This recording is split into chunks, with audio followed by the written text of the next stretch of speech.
Good morning. As chair, my name is Barbara Fuller, and as chair of the board, I welcome you to this August 20th, 2024 regular meeting of the Washtenaw County Board of Road Commissioners.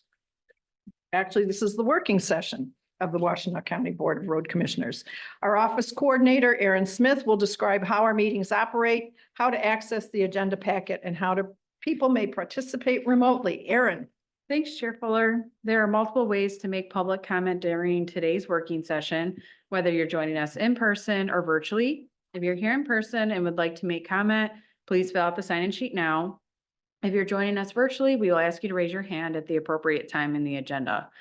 If you're joining us virtually and are experiencing technical issues with audio or video during the meeting, submit a comment in the chat feature and our communications manager will help you troubleshoot.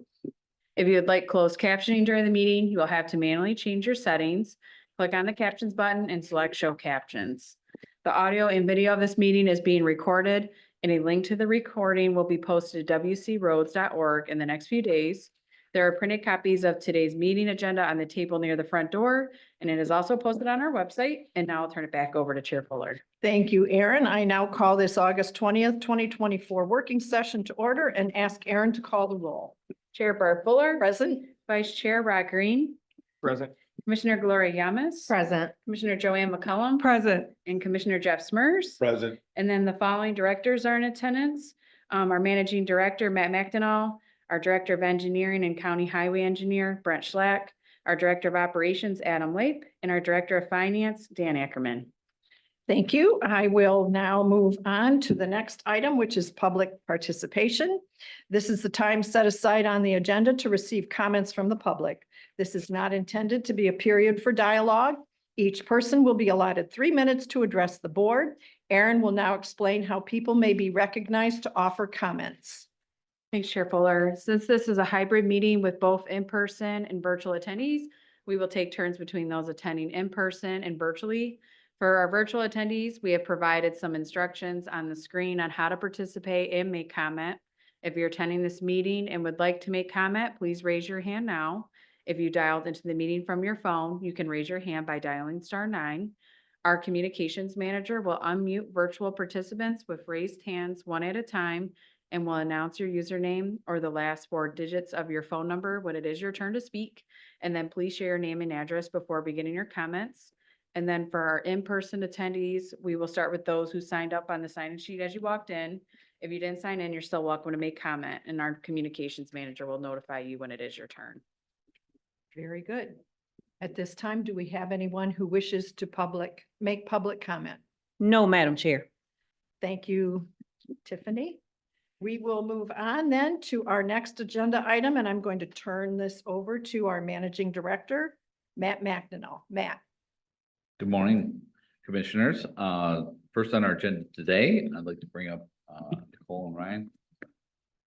Yes, absolutely. Hi, Board. Good morning. Good morning. We want to take this opportunity to introduce Ryan. He's been working with us. Most recently, gave us great counsel and advice on some of the changes to the contract that the board approved at the last meeting regarding comp time.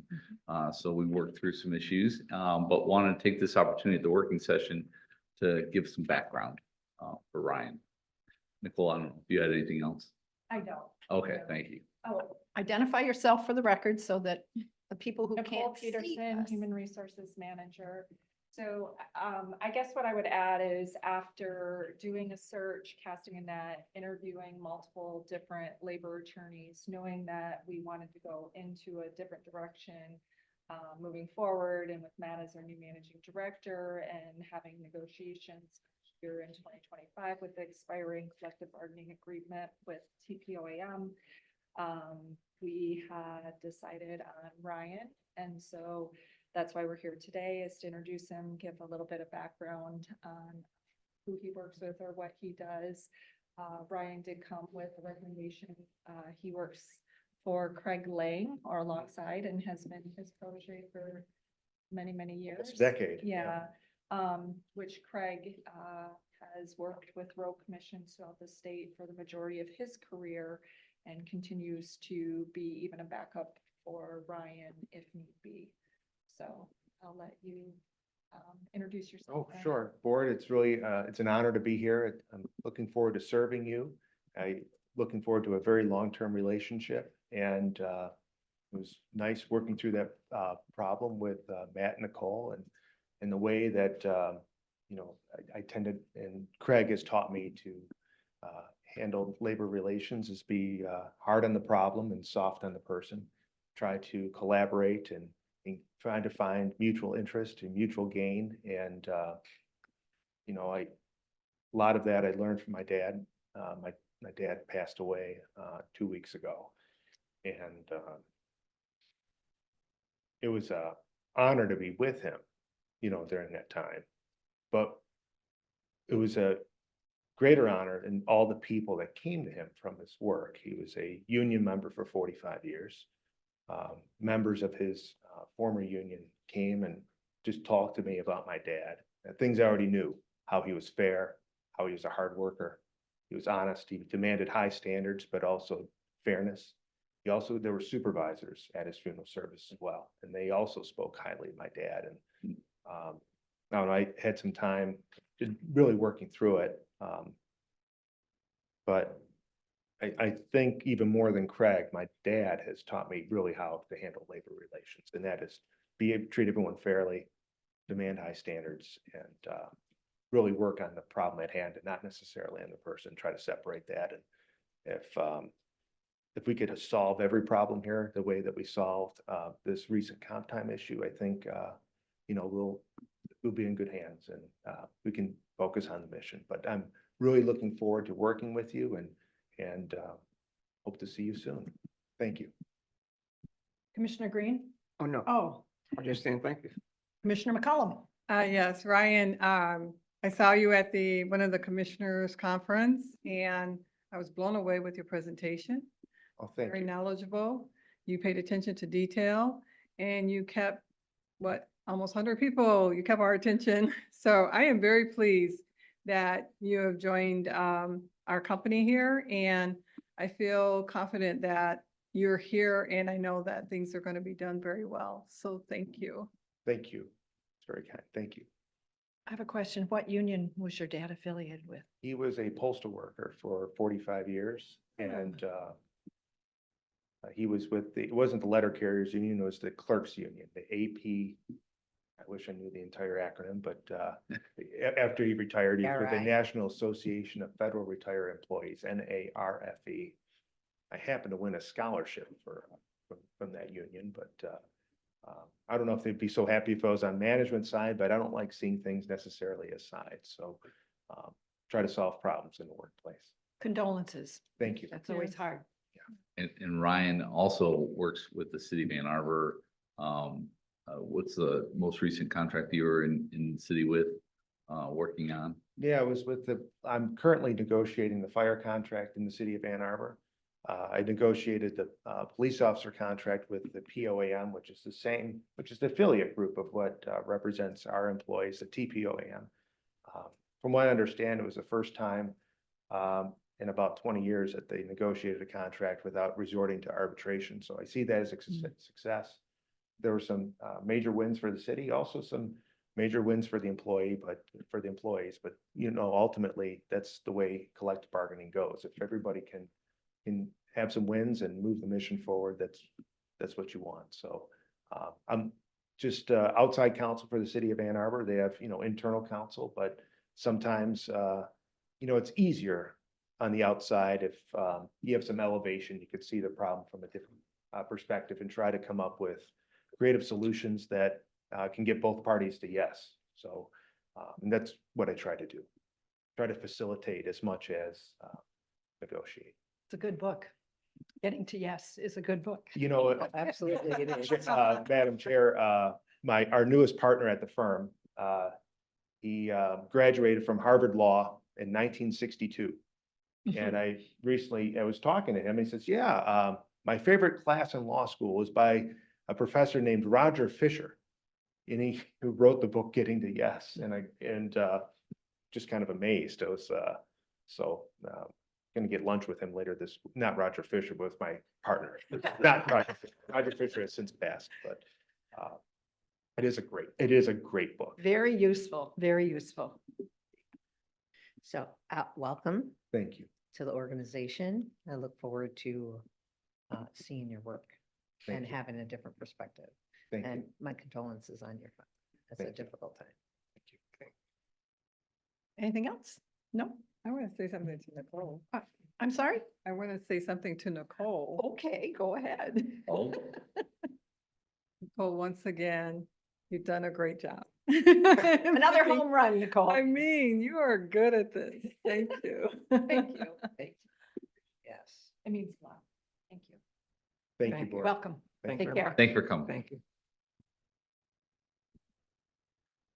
All right, next on our agenda, we have Brent Schlack is going to walk us through our revised 2024 to 2026 WCRC Transportation Asset Management Plan. We currently have we're in our current plan, the last year, and ultimately this is a requirement, and I'm sure Brent will get into it, under the law, that all road agencies submit an asset management plan. So ours is due this October. And so we're here, talk about the draft plan and, take it away, Brent. Thanks, Matt. Brent Schlack, Director of Engineering. Good morning to everyone. And we're going to talk about our asset management plan. It's like Matt said, it's our revised plan. Our previous years were 2021 through 2023. This one will cover 24 through 26. So before we get started, and we'll kind of go through an agenda, I did want to thank some of those that are attending virtually and one that's here in person. That's Alan Squire, Aaron Burkholtz, Nate Murphy, and Michelle Ford. As they say, many hands make light work. And if it wasn't for these folks for this presentation and our plan together, they really helped develop what we're going to be presenting. You do have the plan in front of you, and that's a draft copy. We'll kind of get into that towards the end on what we'll look for you from through that plan. Okay. Is So- this the first or the second, third? How many times has this been submitted? This would be our second plan. Okay, So our agenda today, so we're going to go into some background.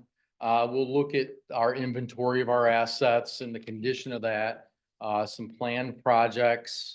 Then we'll get into the goals that we need to set through our plan. And then there's some other elements that we'll look at that are part of our plan as we submit those. Then we'll get into some questions. But certainly, as we go along, if there's any questions, feel free to stop me and we can try and answer those. We're in good hands. Matt developed the last plan, and so he has a lot of knowledge as well. So just some background. So as Matt said, this is required by law. But before that, we've been doing asset management for a long time here at the Road Commission. But in 2018, the state legislators passed Public Act 325. This requires all road agencies to provide and update an asset management plan every 3 years. And like I stated earlier, the previous plan was 21 through 23. This one will be 24 through 26. Yes, road agencies, is that road commissions and road departments? it is, yes. So the law actually, and just as of what I've learned through this process, the law created the Transportation Asset Management Council. And so through that, there's members of CRA, members of MML, so the Michigan Municipal League, County Road Association, the state planning and development regions, township associations. So the law created that council, which then oversees the asset management plans from road agencies throughout the state. So our previous plan was actually presented to this board in August of 21. So almost exactly 4 years from now, or 3 years from now. So now we'll one thing to note also is this plan is due October 1st. And again, at the end, we'll kind of go through our next steps. So the asset management plan, we're looking at the assets mainly for our primary road system, but it's for our paved roads, our bridges, culverts, and our traffic signals. That's what's required to be submitted part of that law. But as we look at this, we also have a stormwater asset management plan that was developed, and we'll touch on that a little bit later on that plan. But this plan encompasses references that stormwater asset management plan. But as we look at this, there's other assets that we have. We have signs. We have 40,000 signs out there. We have about 18 miles of guardrail. Of course, our fleet, and we'll hear later from Adam about our fleet and our fleet management. Also, we have many miles, and we'll learn about that, of unpaved roads that aren't incorporated, because this is mainly just our pavement condition. We also have our buildings and facilities that are assets to this road commission that are not necessarily included part of this asset management plan. So now we'll get into some of the inventory. And like I stated, the assets that are part of that reference within this plan are our paved roads, bridges, culverts, and traffic signals. And we'll kind of touch on each one of these and learn more about each one. So our roads, so we're responsible for just over 1,650 miles of road. This includes both our primary and local roads. So we got a breakdown, you can see, of the percentage of each one of those here. So with that, we have different surface types. We have our HMA, our asphalt pavement, we have our gravel or limestone, then our concrete. So we have a little bit of concrete, mainly those are our commercial corridors like Jackson Road or Carpenter Road. So we have about 900 miles of paved road, over 500 miles of primary, and almost 400 are local paved roads. And then we have approximately over about 740 miles of unpaved road. And we'll learn a little bit. I got a slide on some of our unpaved. 78 are primary and about 665 are local. So then as we look at our system, we look at the condition, and we rate that, and we use a PASER rating. That's pavement surface evaluation and rating. This is a scale from 1 to 10, with 10 being the best. And then we break that down. I know that we've done this in other presentations here of this board. We break that down into a little bit, a good, fair, and poor designation. So we inspect our roadways every year, and actually Alan is one of those that goes out and visually inspects our roadways. And then we do our local paved roads every other year, every 2 years. So we started using PASER in the 1990s. Madam Chair. Commissioner Green. There is a PASER rating for paved roads. Is there a rating system for unpaved roads? Just wondering. There's not, and how we handle that here at our road commission is, and we'll touch on that a little bit, is we have some great staff through our operations department that continually monitor those unpaved roads.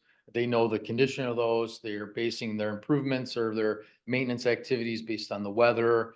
So there's no like scaled rating for those, just because it's a soft surface road and that it ever changes. So it's hard to determine what that rating would be based on the day. Yeah, it's a difficult task, especially as we go through the seasons. Springtime on a gravel road is that thawing period, a lot of moisture. So it's a snapshot in time often is the case. Also with our gravel roads, it's also a visual inspection. Our district foremen and group leaders and crews are on those roads, and they have an idea of the condition, what the needs are. And that's really kind of speaks to our local road program, where we're doing estimates and ultimately making recommendations for investment. So local roads, because the funding source is always variable and it's dependent upon the townships we talked about, any investments requires a partnership. That's where, this asset management plan is focused on the primary roads. I think your counterpart, operations director is. Yeah, you can come on up, Yeah, come on up, yeah. absolutely. So He gets one of that the, edge he's of got, his- he's got one of those challenges. He can speak to some of the challenges because Yes. it, Commissioner, you bring up a great point because there is a lot of discussion on how can we go about assessing our soft surface or gravel roadways. Adam? Yeah, Adam Labe, Director of Operations. So yeah, really echoing kind of what everybody just said. Biggest thing we've noticed, so myself, Ken Harris, Mike Massey, the District 6 foreman, and Alan Squire, a handful of years ago, we tried to establish some type of rating as becomes conversation through asset management in general. A lot of the stopping point that affects us that we've talked to a lot of townships about is just the physical width of the roads. In Ann Arbor Township being an example, the roads aren't even wide enough for us to establish like a true road width, a ditch, roadside, front slope and back slope of the ditch. So if you were to just go off of width or existing drainage or no existing drainage, almost every mile would be deficient until you get to like a flat area that's nice and wide. So we have to balance that a little bit. So what some townships we've talked about working through is letting them kind of assess it. We try to help them through that with a foreman. Unpaved roads, so soft surface roads are a little bit different than when you talk to Paisley rating on some of the paved segments that I've noticed throughout my career. Because pavement will kind of tell you what's going on. A soft surface road doesn't quite give you that. You need to kind of know the life of the road. So that's where the foreman and the crew kind of come into play. What happened 3 months ago? Was it wet? Did it freeze and then thaw really quickly, or did it thaw slowly? Sometimes that affects, the seasonal, like what the road is showing you, like what do you need? It may look wet and have good drainage, but it may be because you have 4 feet of frost in the ground. That's just continually bleeding out for a month. So there's a lot of things that kind of make it. The other thing that can impact our soft surface roads is the volume of traffic. So that's another indicator for us. We take a measurable. We do have counts on a lot of our gravel roads, and our townships are starting to take that into consideration when choosing investment, because the more traffic you have it, the more often you have to do some resurfacing. So that takes into account. And there's good resource out there as you've all kind of experienced some of the training where they've worked with us, LTAP has kind of worked a little bit too, Michigan Tech a little bit, trying to help us through that. I think in time they'll figure out some methods, but it's variable. The roads change so much and differ from location to location. It makes it a little more challenging than a set grade width that you have on a paved road. But we'll get there in time. Yep. Thank you. Thanks, Adam.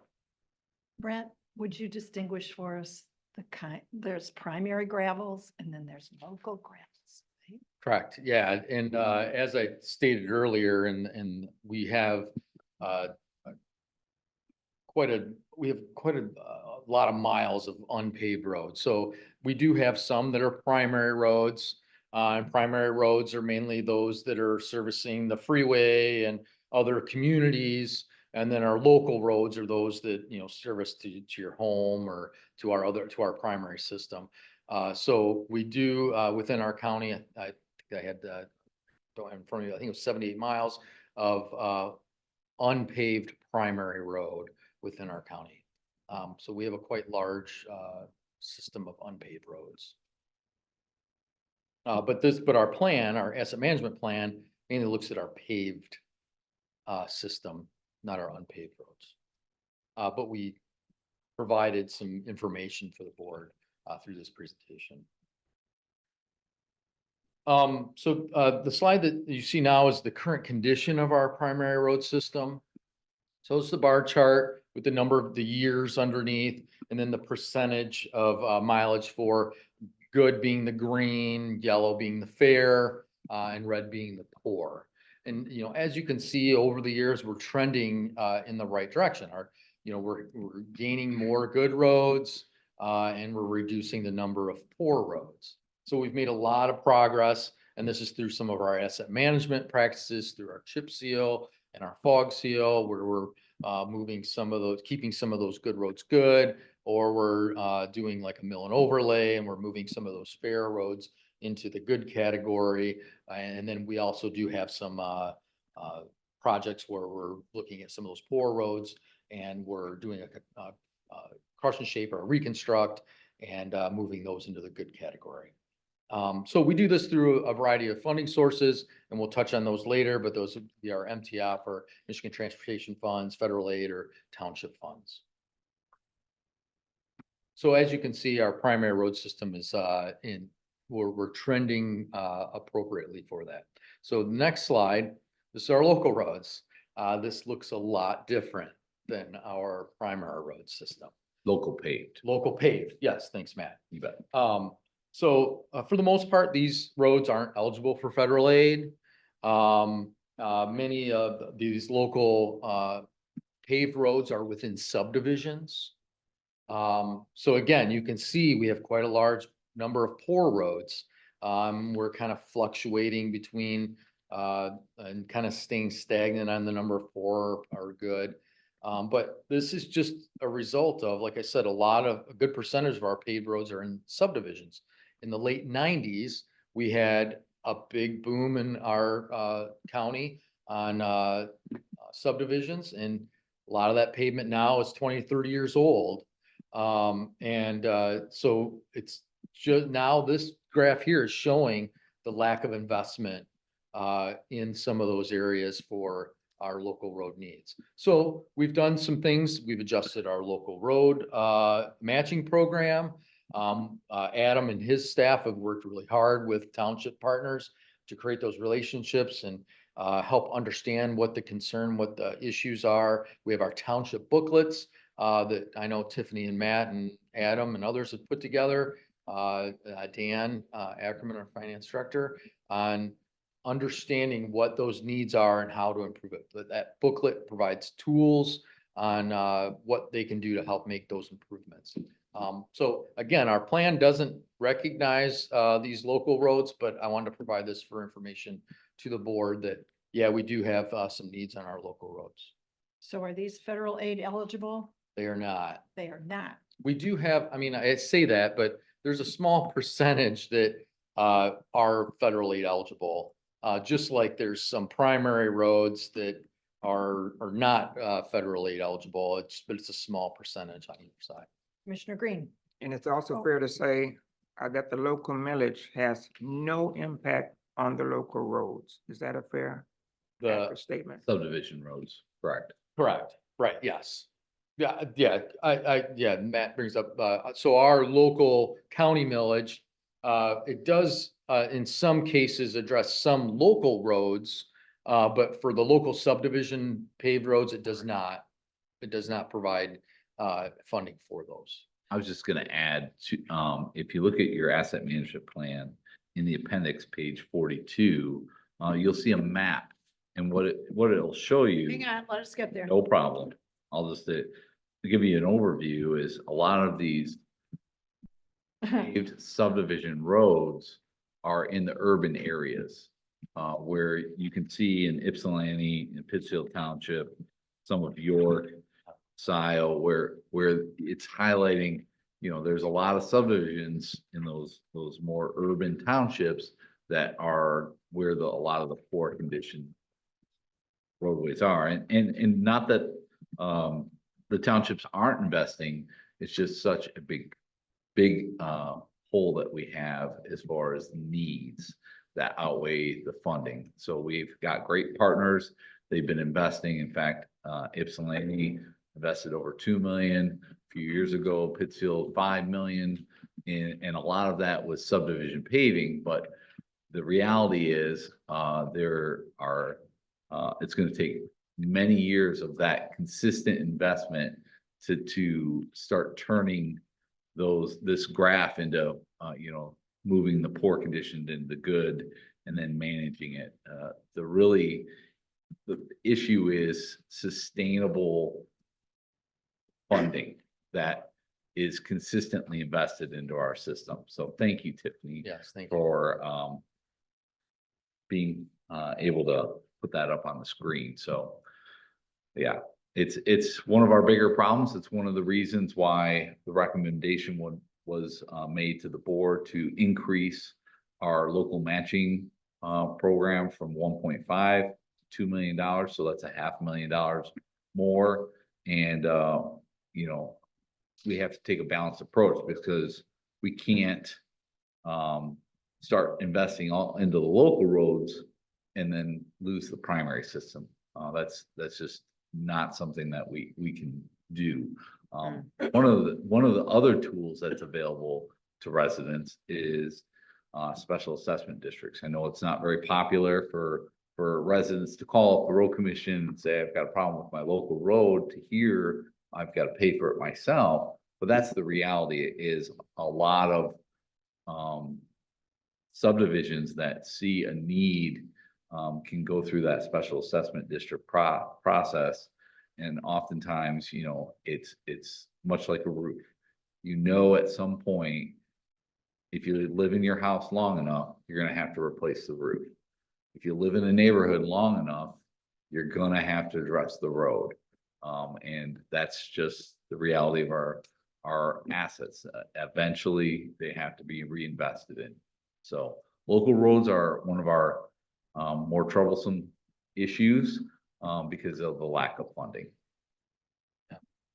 Remind me when we, as a board, determined not to accept subdivision roads, that, right? Wasn't Gosh, there a point at which, because it's such So a we, rabbit hole? yeah, we revised Yes. our standards for public road. I believe it was either 26 or 18. 18, yeah, 18's ringing a bell. And so just so everyone, so there was a period of time where we updated our public road regulations. And within that plan, we would no longer accept a subdivision roadway as a public road unless it followed the Plat Act, unless they followed the Plat Act process to develop that roadway. So a lot of new subdivisions come in and they come in through the Condominium Act, and then they would have to be private roads. 2014. My 2014. apologies, Wow. 2014. Okay. So I a know it lot of was them, early. a lot of times, much of the development is done through the site condos, so the Condominium Act. So oftentimes that is not using the Plat Act. Under the law, we have to accept roadways that are developed through the Plat Act. So we said, if you want to do a public road, you have to use the Plat Act, essentially in our regulations for public road development. Isn't there also a standard they were required to meet? Absolutely. Yep. So we have a standard, but ultimately that standard, you know, has a 20-year design life. So eventually, if they do build a new public road, you're gonna, 20 years down the road, you're gonna have to look at resurfacing and extending the life of that asset. Yeah, and a lot of our townships have adopted similar specifications for that cross section of the road, what that pavement should look like, similar to ours. So it's mainly that process for developing that road that's really, as a developer, looks to create a subdivision on that process and the length of time it takes, on why they select one process over another. So. Commissioner McCollum? Yes, I know we have talked about this before, and the road commission has done that to help educate the residents about what goes into repairing your local road. And, but looking at the map and seeing all the red, no, hardly any green. I'm wondering if that could be a little bit more pushed, because residents come to me and they're like, we just can't afford to pay for our road to be repaired. So I'm just wondering if encouraging them to contact their legislator and see if somehow they could get grants and things like that to help. If we can find a way to educate them to do that, would that be helpful, do you think? I do, yeah, and we do take a lot of those steps where we are doing a lot of education, not only to the residents, but the township partners, on what it means for a roadway in that condition over a length of time. So we are already doing a lot of that education and trying to have them understand our limitations on what our funding can allow us to do and what partners we need to look at, whether that's the township or some other source. So we're trying to do that education and, you know, and it's working. We've had some townships that have run an SAD themselves, and then they've provided additional funds. I know Ann Arbor Township has done that, where they've basically provided some match money to those local communities to help encourage them to go through that SAD process. So, so it's working. It's just, unfortunately, there's not enough funding and to cover all the needs. Some of the townships have also been encouraging, set up a local road millage. Most recently, Webster Township was on a ballot initiative and really that came forth from our funding booklet saying, here's what we predict, given all the local roads that you have, here are all the needs that we see. And over a 10-year period, this is how much you need to invest per year. And they took that number and put it right on the ballot and said, here's what we're gonna do for a local road millage. It ended up passing, but that's not the best fit for every community. So it's tough.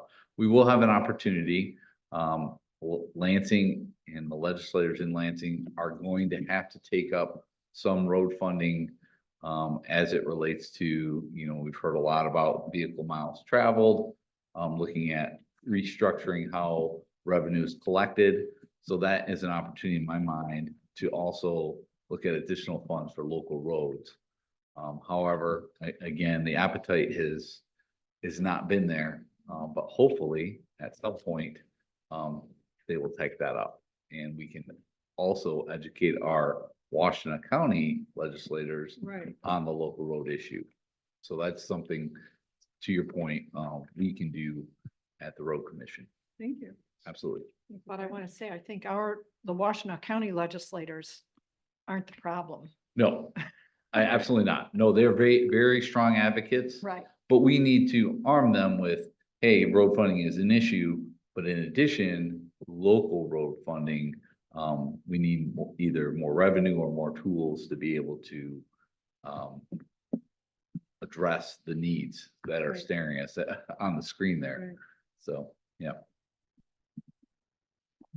And you did such a good job of making this concise, and we're just taking you way. I know, right?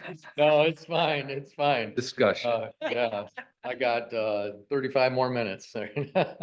No, so we also looked at our ratings and we did a comparison. So this is the statewide federal aid eligible roads compared to our primary road system. And you can see that it's somewhat similar. We have quite a bit larger percentage of good roads and a little bit less poor roads.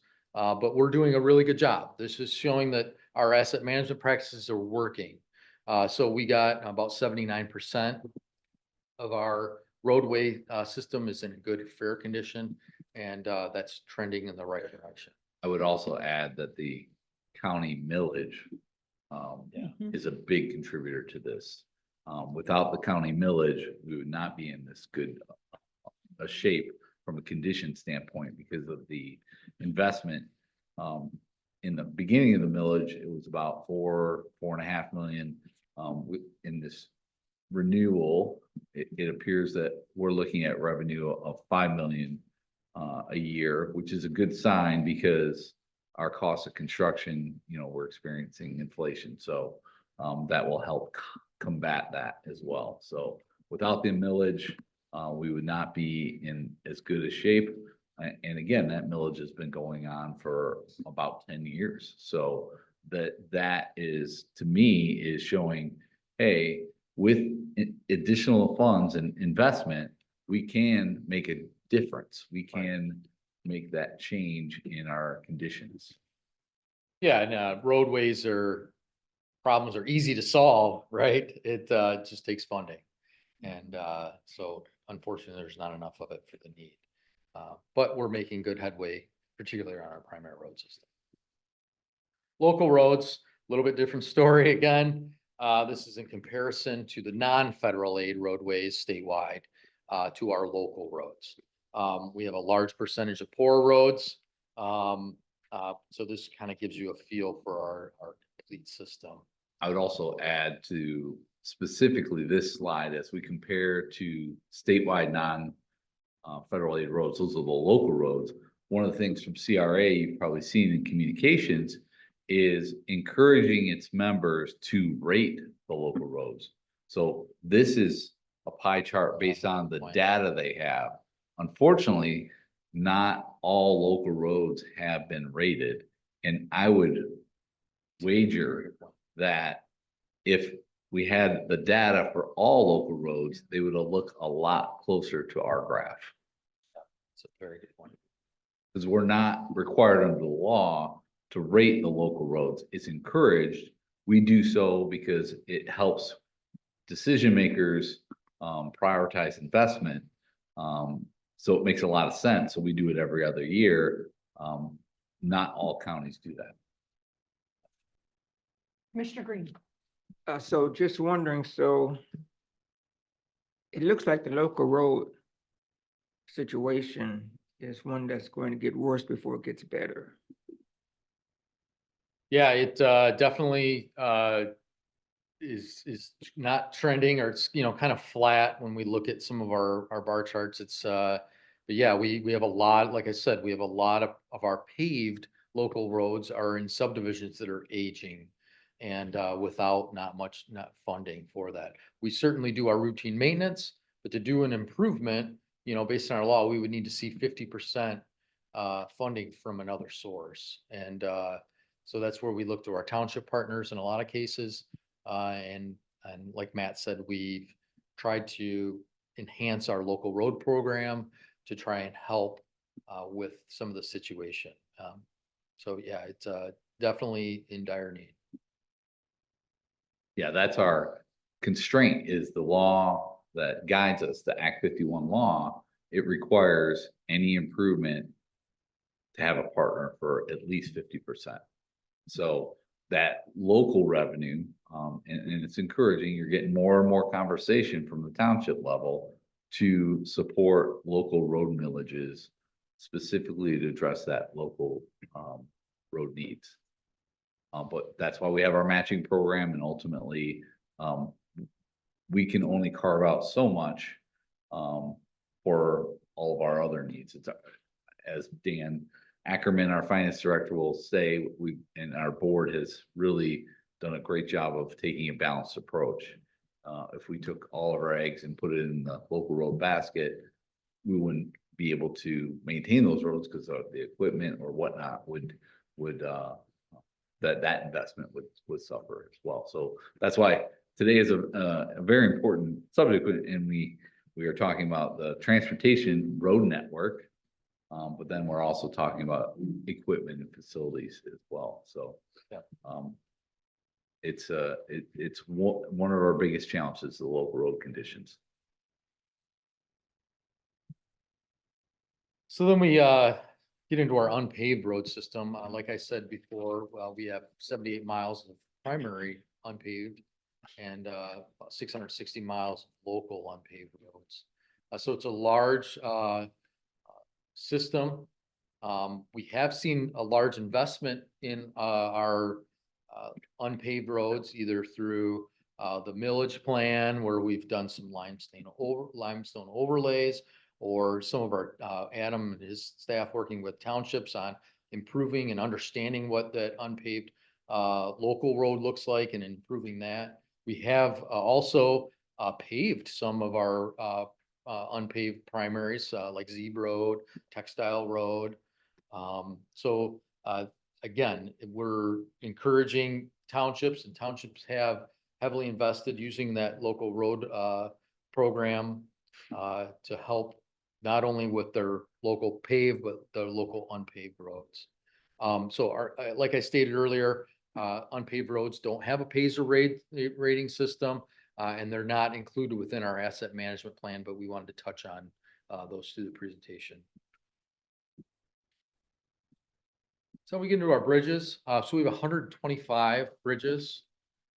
Bridges are defined as any structure that has a 20-foot span over the waterway there that's spanning 20 feet or greater. Again, we manage about 125 bridges. And as you can see in the picture, that's Sharon Valley Bridge over the Raisin River, River Raisin. And you can see that clear span, which is greater than 20 feet. So then we look at the condition of our bridges, and this is similar to Pazer. It's the National Bridge Inventory, MBI. It's a biannual inspection, and it's similar rated, but they're rated from 0 to 9, 9 being the like new bridge, 0 being in a failed or critical condition. So we look at these, we do visual inspections biannually, but if we have a poor rated bridge, then we inspect those every year, part of our program. See if I'm missing anything. So one thing to note as well is, fortunately, we don't have any closed roadways or bridges in our system right now. As we look at the condition of those, so this is just a comparison statewide for the condition of our bridge system compared to ours. And we're looking at 78% of our bridges in good and fair condition. So we've utilized assets through, and we'll get into a little bit later on, the local bridge program. That's MDOT local road, and MDOT refers to local as a local road commission. So we utilize those funds. We also have invested in some preventative maintenance through our budget. And that's something that we will have to continue to look at. And as we have those talks this fall, we'll have to look at possibly adding some preventative maintenance to our budget to help maintain the condition of our bridges. Commissioner McCullum and then Commissioner Green. Just looking at that graph for the state bridges, it must be because of the amount, because it seems like it should be higher than the county as far as the bridges, 11% poor in the state. It seems like it would be more. There would be a greater percentage of Yeah, poor. percentage of poor. That's just from driving around and looking at them. Yeah, and a lot of times, they're not only looking at the surface, right? They're looking at that substructure of that bridge and determining, what the condition of that substructure is. And so sometimes that can give you a kind of a false indication of the condition of that bridge, looking at just the roadway surface. But yeah, we're trending pretty similar, I would say, to the state. And you've got a bridge map on page 50 of our packet. Yes. Yeah, I would say also adding to the state side that there's been a considerable investment in bridges by MDOT, and the state has a large bridge inventory, and they've really put a lot of money, a lot of federal money through ARPA and other bridge programs. So we've talked about the bridge bundling program. They've really honed in on investment strategies and focused in on their system as well as the local system, providing funding opportunities. So I would say it'd be interesting to see the breakdown of the local bridges compared to the road commission. But from a data standpoint, we describe the statewide. Thank you. And the map is just our bridges, right? Yep. Yes. Commissioner Green. Thank you. Do the bridges in Washtenaw County that are in poor condition pose a safety threat to our residents or travelers? No, we would we visually inspect those, and then over time, we would restrict the weight on what that bridge could carry over time. So that's part of our if they're in a poor condition, part of our annual inspection is determining what the condition of that is and if we need to take any type of action or even potentially all the way up to closure. So yeah, they do not pose any threat. That's the reason for our annual inspection. On page 26 of the report, figure 18 has a really nice table of our bridges totaling 125. And one of the signs of deteriorating bridge often is if it's posted or not. So if it's weight restricted, and then you'll know at some point, you know, that's going to become a priority, because if the weight restriction keeps going down, meaning more restrictive, you're getting to the point of the end of service life, and we need to either rehabilitate or reconstruct. So right now we have 20 posted legal load limited bridges out of the 125. And then we continue to monitor. Some are posted because it's maybe it's a timber structure and it's just going to be that way for the life of that bridge. Others are because of the condition of the beams or some variable. And Aaron Burkholz, if we get into some bridge, Yeah. he speaks bridge very well. Yes, he does. Yeah, so he's a bridge engineer at his heart, I think. And he does do roads as well. But he was a former bridge engineer here at the Road Commission. He was responsible for the bridges. Currently, that is Nate Murphy. Yeah, so we watch this very closely because it's one of our more expensive assets as well. A new bridge can easily be $2 or more million. And we've got a couple of them that are flagged in the report for even next year. We've got a local bridge that's close to $4 million to replace. So that's on next page 28.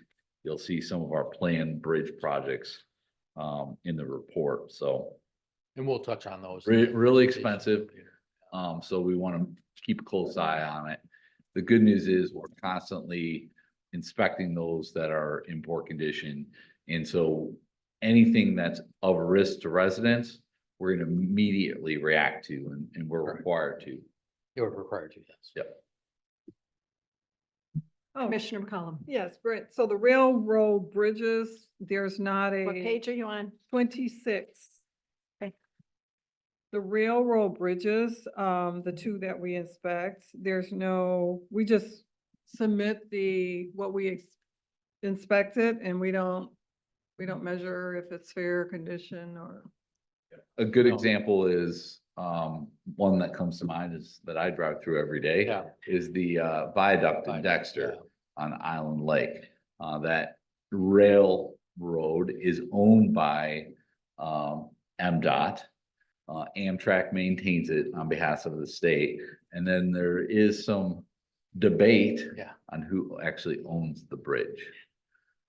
There are other railroad bridges. I think 8 Mile is the other one That's that another comes one, to right? mind. Yes. That one is owned by the rail company. We do not own the bridge. But a lot of them, when they're constructed, will have agreements on who owns it. The viaduct is so old that there is no formal documentation on who owns it. The bridge actually was constructed by the rail, if you look at the history. So we are of the opinion that the railroad owns that structure. Obviously, the road goes underneath it, but so we have a vested interest in evaluating it. Commissioner Yamas, were you just flicking your pen or did you have a question? No, I did have a question, but yeah, it's just a nervous, but, the railroad bridges and that, thanks for that explanation. So we don't give them a report or? No, we just report on the inspection and then don't provide the rating of that Okay. bridge, right? Thank Because you. there's a debate on who. Thank you. And how often are our bridges inspected? They're biannual unless they're in a poor condition, then we do that annually. Okay. So I do, Brent, are agricultural equipment vehicles exempt from weight limits that are posted? I don't believe so.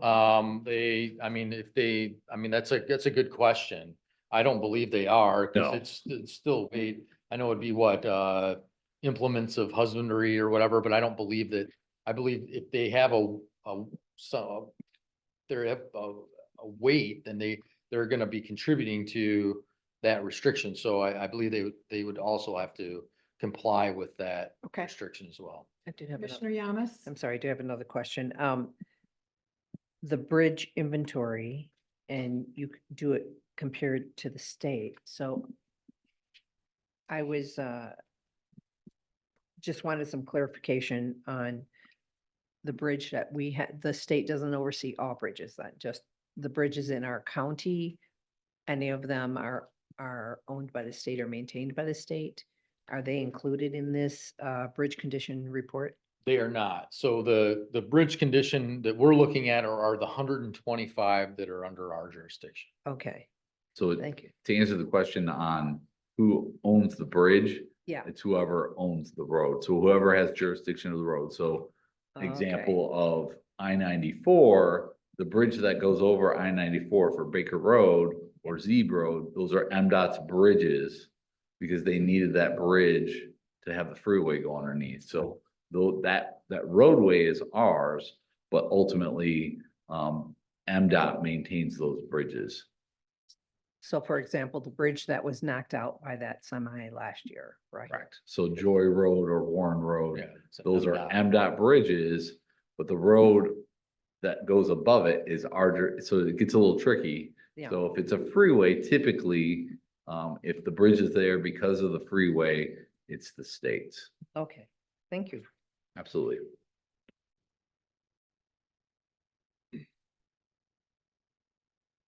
So now we'll get into some, the culvert. So, we inventory over 2,800 culverts, throughout the county. And we inspect over 340 of the largest culvert on a 4-year cycle. When I say largest, that would be anything from 5-foot span up to 20-foot, just under 20-foot span. So we, inspect those on a 4-year cycle. So we received a SAW grant, so that's a stormwater asset management and wastewater grant in 2020. And we put through that grant, we put together a stormwater asset management plan. Within that plan, we're looking at, we inventoried all of our enclosed storm sewer, our drainage structures on our primary roads. So this is not highlighted within our asset management plan, but referenced within our asset management plan. Again, like it states here, our culverts were a big focus in our stormwater management plan, which was developed through that SAW grant. Questions? One of the things I would point out, and go ahead with Commissioner, is we're not required by law to inspect culverts. That's something over time, we acknowledge that this is a large investment. For those of you served on this board or served in the townships, it is really problematic when we have a closure due to a failing culvert. So ultimately, we as an organization decided we need to really get on a program where we're inspecting them regularly, at least every 4 years, the larger culverts. And then if they're in poor condition, we're looking at them every year. Every year, correct. And we're prioritizing those. If the culvert is on a primary road, that is our responsibility to fund those projects. If it is on a local road, again, that's that partnership where we need a partner for at least 50% of the funding. So that's the kind of background on culverts. It's an important asset. If it fails, it's a big problem. So we want to get a handle on what are the needs out there, and Brent will speak to that a little further on. Yeah, when we get into some of our planned projects, we can Yes. look at some of those. But yeah, as Matt stated, what we've defined, anything that's 5 foot or less within the local road that our our forces would take care of that. Anything that's larger, then we would look to the township to participate in that replacement. Commissioner Chair. Green. Yes. When I was a trustee for Superior Township, one of the painful admissions that we had to make that we did not know how many culverts were in the township. Do we have any guesstimation as to how many are in Washtenaw County, or how do we monitor that? So again, we look at those large culverts. And so we have a map, and then part of our township booklet, we're providing the condition of those culverts within each township. And again, we're looking at 2,800 culverts, mainly on our primary system, and we have far more that we're not aware of. Right. And so as we become aware of that, then we try to inventory those. Alan Squire will put that within our GIS system, but we're providing that to the townships within the booklet for the ones that we're aware of and the condition of those. And those mainly are for our largest. Yeah, we, in the township booklet, you'll see, and we can show you after the meeting, our township booklets have come a long way. Where we are providing the culverts, the large ones, but also the smaller ones. Again, this board made a change to our local road program where we said, if it's less than 5 feet, we're gonna take care of that culvert as part of general maintenance. If it's greater than 5 feet, that's an investment we need a partnership with. In the report and on the slide, we have roughly 2,800 culverts that are inventoried in our GIS that show up on these maps. So we're much further along. We have a very good idea of the condition for our large culverts, and we know the location of our smaller ones. And we've come a long way in the last, I'd say, 10 years. Yeah. And part of that was with the help of the SAW grant and really the organization really embracing GIS and the foreman. Essentially, every time we replace a culvert now, it's got to be in our GIS. It's got to have a culvert number in order to, it was a process change. So that process change has really made it a lot more manageable so that we aren't guessing as far as how many culverts do we have on this roadway, or how big a problem do we have in the way of local road culverts. So we're much better off now. And Yes. Brent, I think the township packets are all online, right? So They if are. People want to go in and take a look at a specific. Correct. township. All of that is. Yeah, our communications, Tiffany and her staff have done an excellent job. They've created pages for the townships where they can locate those booklets and all the information, about their township. Oh, okay. Tiffany will Great. show real quick. And I don't There we go. think, when did we start creating a database of culverts, especially the little ones? That's recent with Alan Squires, I think. In Yeah. GIS. Right, yeah, GIS, oh gosh, trying to remember the year he started. It's been within the Over 10 last. years. 10 years, 10, yeah. 12 years. Yep. Yeah, And before that, we had our booklets. So Right. ultimately, they were books, physical books. Now that we transitioned. So if we scroll down and click Show on us what tab. Tiffany. Superior Take us to the Township. top.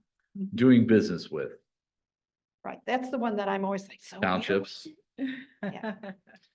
and then if you could click on Superior.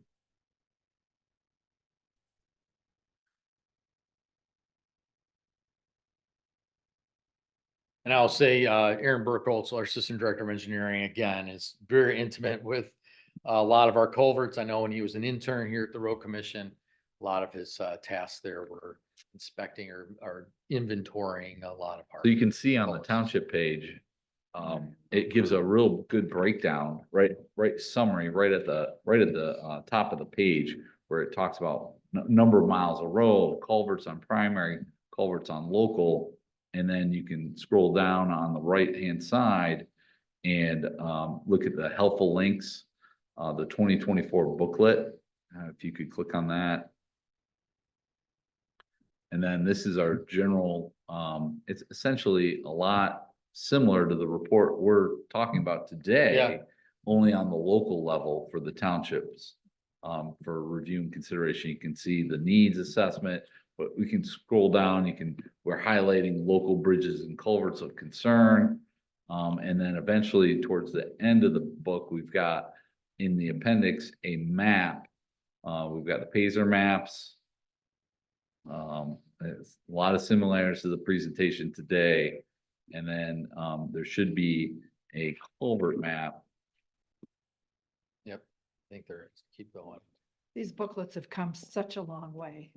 The information that's contained in these is. We show a history of there we go. So Yep. you can see in Superior Township, you've got all the large culverts, meaning 5 foot or greater, but then less than 5 feet are also noted. So you can see all of them on any given road in the township. And then obviously we're highlighting the red dots as those of concern that are in poor condition. So again, a lot of similarities to our road commission asset management plan, to our township booklets. We're trying to really get that mindset of prioritizing investment because we know there's only limited funding. I'd encourage everybody to pick your favorite township and go in and look at all the information that's provided. It's staggering. It really is. It is. Where are we, Brent? Yeah, I know. I'm waiting for Tiffany. We're on She'll get me back culverts. there. So now we're gonna talk about another asset that's required within the plan is our traffic signals. So we have 113 traffic signals within the county. We also maintain 66 for MDOT. Part of this system is we have an advanced traffic management system. So this is a point-to-point wireless system. It allows our staff to monitor and make changes to the traffic signals remotely. It helps us maintain our system by providing quicker response, being able to alert our crews on when issues happen. And then they can visit this system to help them potentially diagnose any issues prior to going out in the field. So a lot of this was funded through our CMAQ, millions of dollars of our CMAQ dollars that we competitively, and a lot of that was from the hard work of our traffic and safety team. And you used to have a whole bank of monitors upstairs and Yeah, they're gone. yeah. Now the traffic operation is everybody's laptop, which they can take anywhere with them. Commissioner Green? And it's also my understanding that we're responsible for signage as well. Is that correct?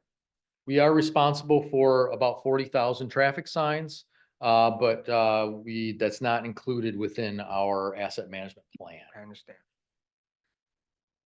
Madam Chair. Oh, Commissioner Yamas? So the 113 traffic, that's not the number that are in Washtenaw County, right? That's the number that are under our jurisdiction. Okay. So there's, the cities within the county have their own traffic signals that they are responsible for. So does it follow also the primary road? The ones that are on primary roads are the ones that we're responsible for, or is there a mixture? of Yeah, primary and so local roads?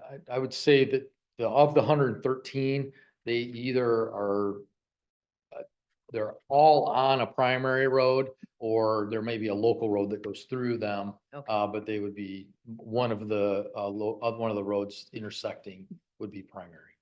Thank you. There's also a map in our transportation asset management plan that's appendix I on page 53. So if there's a question on whose signal it is, if you're within the city limits, it's the cities typically.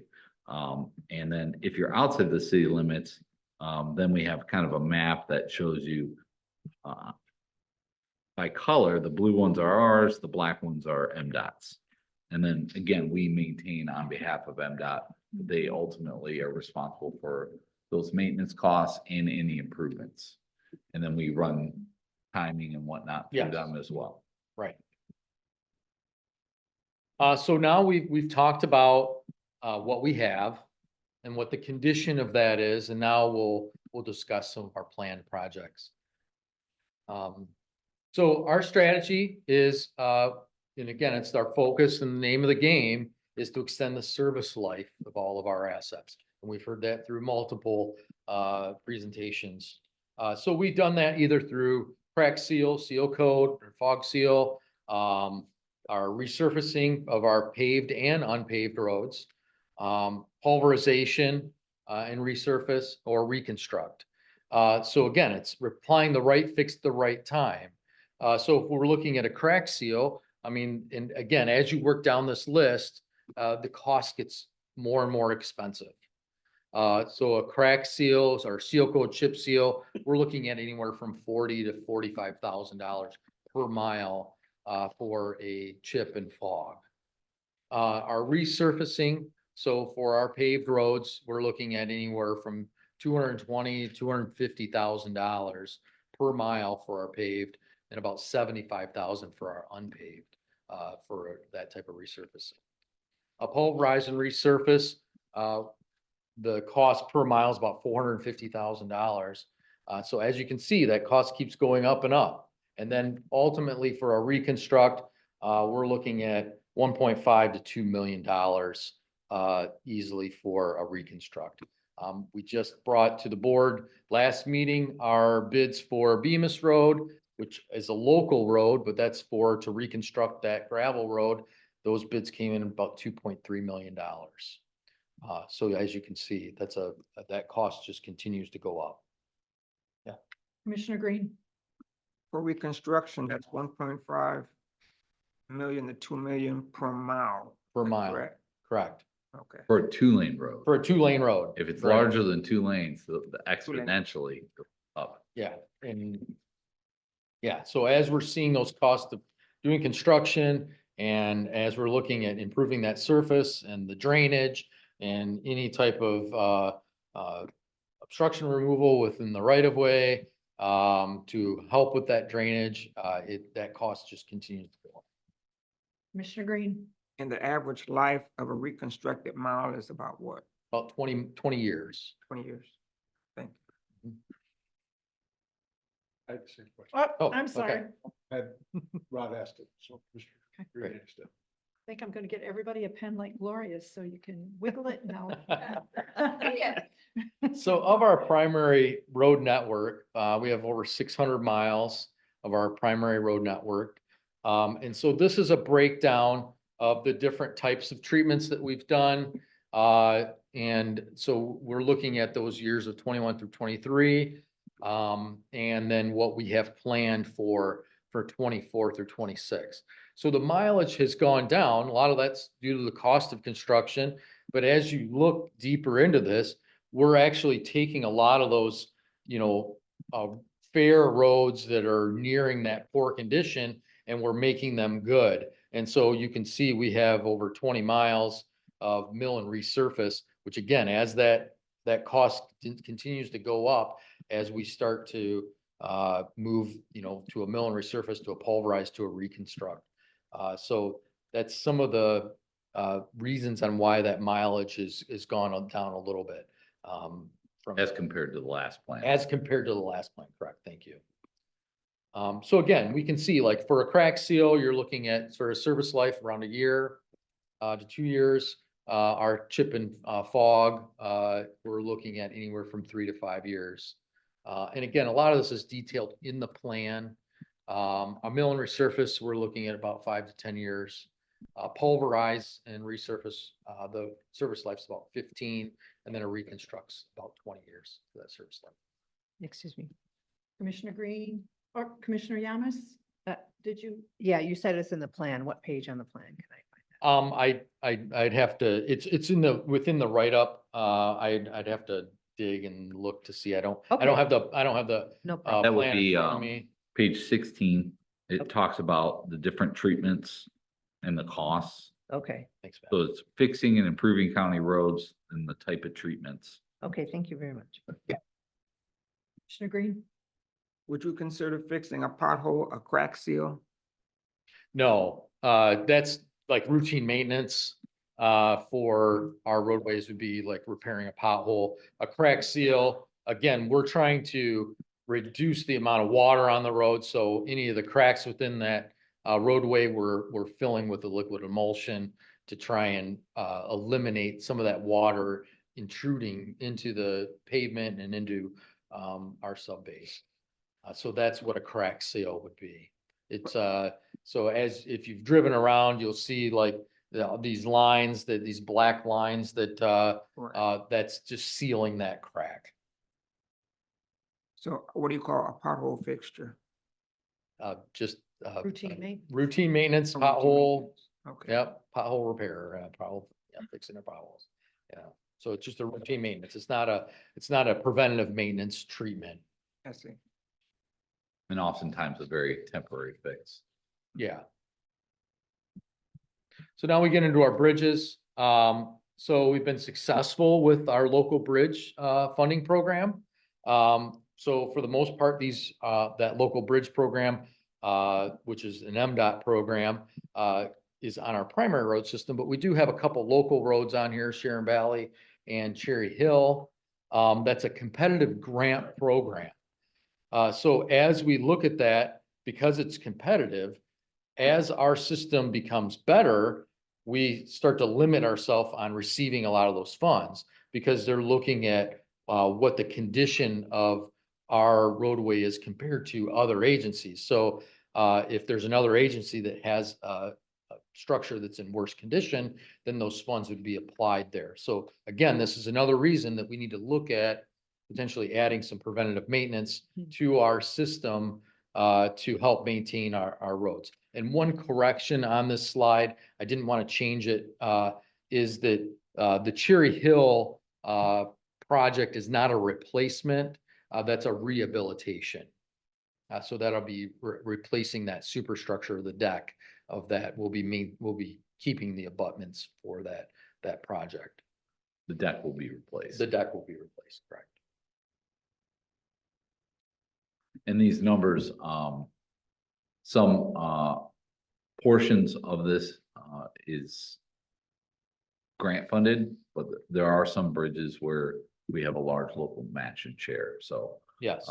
this is combined, both our grant and MTF investment for these numbers. It's the construction costs anticipated.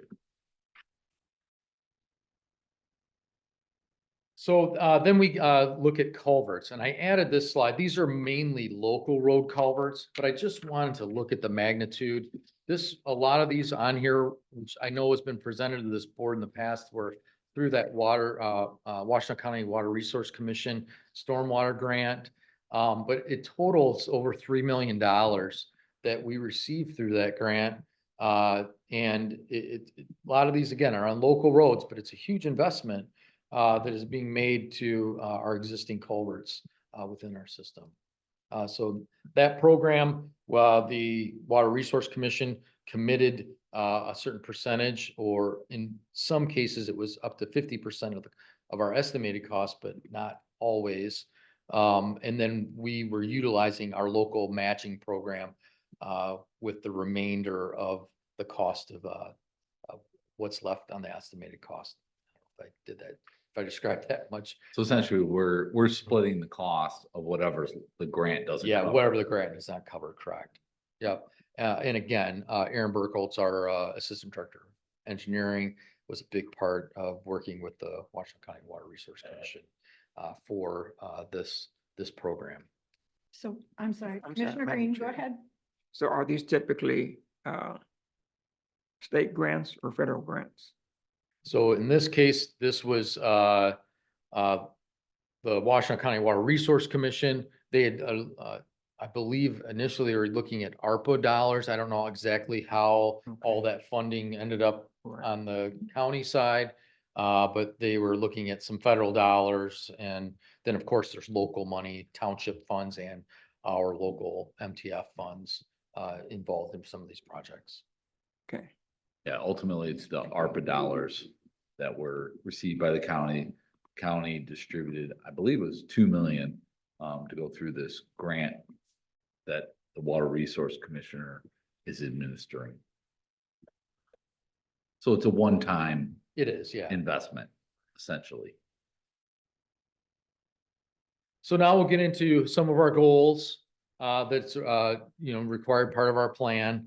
And staff is recommending that, we're gonna maintain our, 80% of our primary road system in a good and fair condition. So as you can see, we're currently at 79%. And then we're, kind of adjusting some of those, good and fair percentages and reducing some of the poor.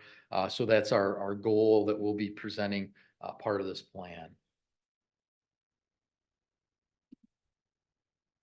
Then looking at our bridges, again, it's to maintain our current condition rating, which is at that 78% of good and fair. So again, it's a investment within our bridges is a huge cost depending on the type of improvement. And so as we're fortunate through that local bridge program through MDOT, then we'll look at making some of those large scale investments. But again, we need to start looking to that preventative maintenance of those to help maintain that condition.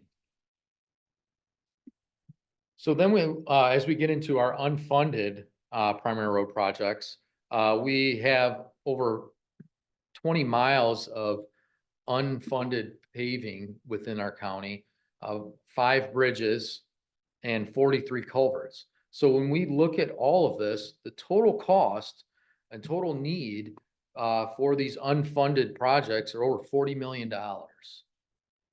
So that's about close to $9 million in our paving, about $15 million of bridges.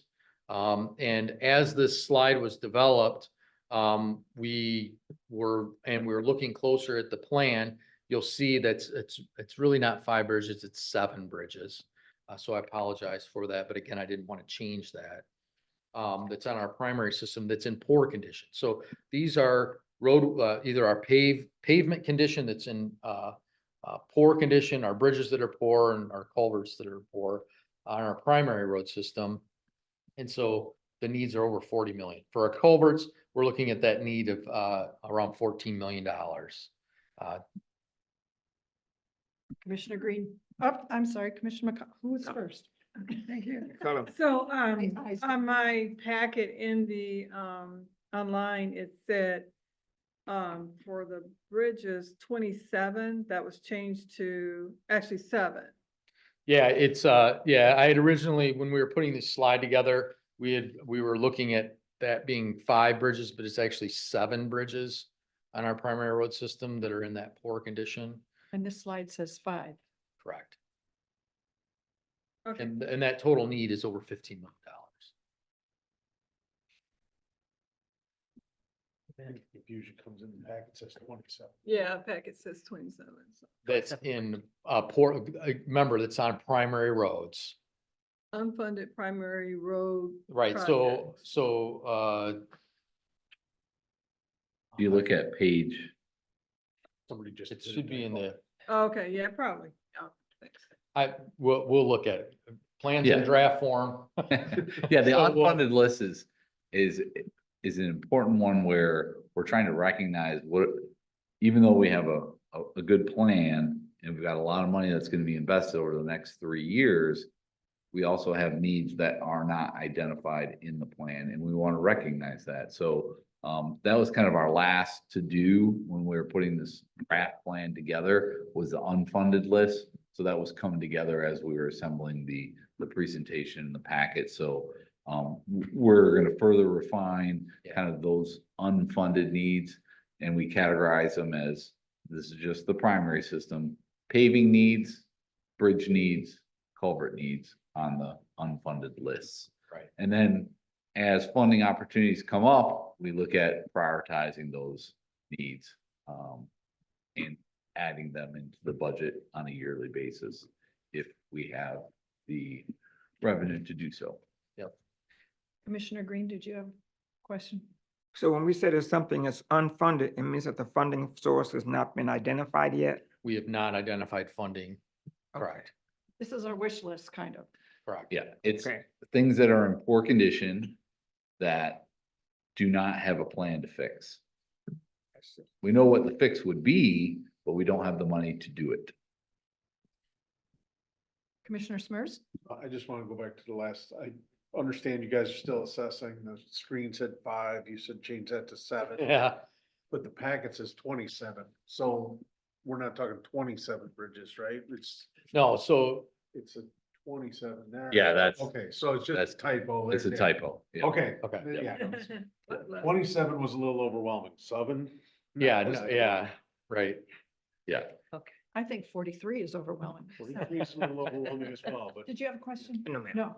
And we'll talk about next steps, when we get there on the plan and, you know, how definitely we want to receive comments like that.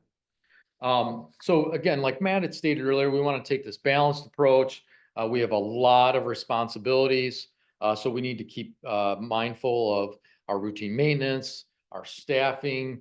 So our, like slide says, our condition ratings are important, but we also need to have this balanced approach. Our facilities and equipment are important to keep mindful of as we're looking at our needs on our roadway system, along with some of these other needs. So there's some other elements that are referenced within our plan. It outlines our main funding sources through our Michigan Transportation Funds, or sometimes we reference that as MTF. And then our federal and state funds, the county millage, and then our township partners. So again, Adam and his staff have done a great job working with those, and they've mainly focused on the local roads, but we have had some townships contribute to primary roads.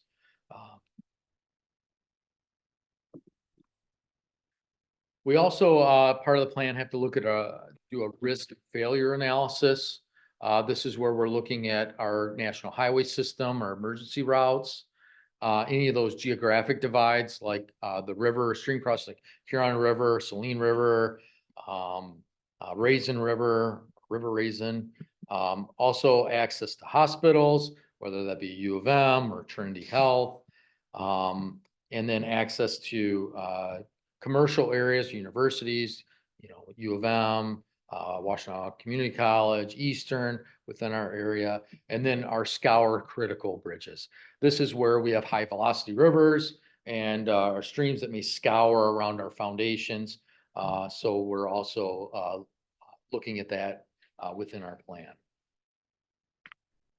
We also reference coordination with others, our relationships with our community partners and our public engagement.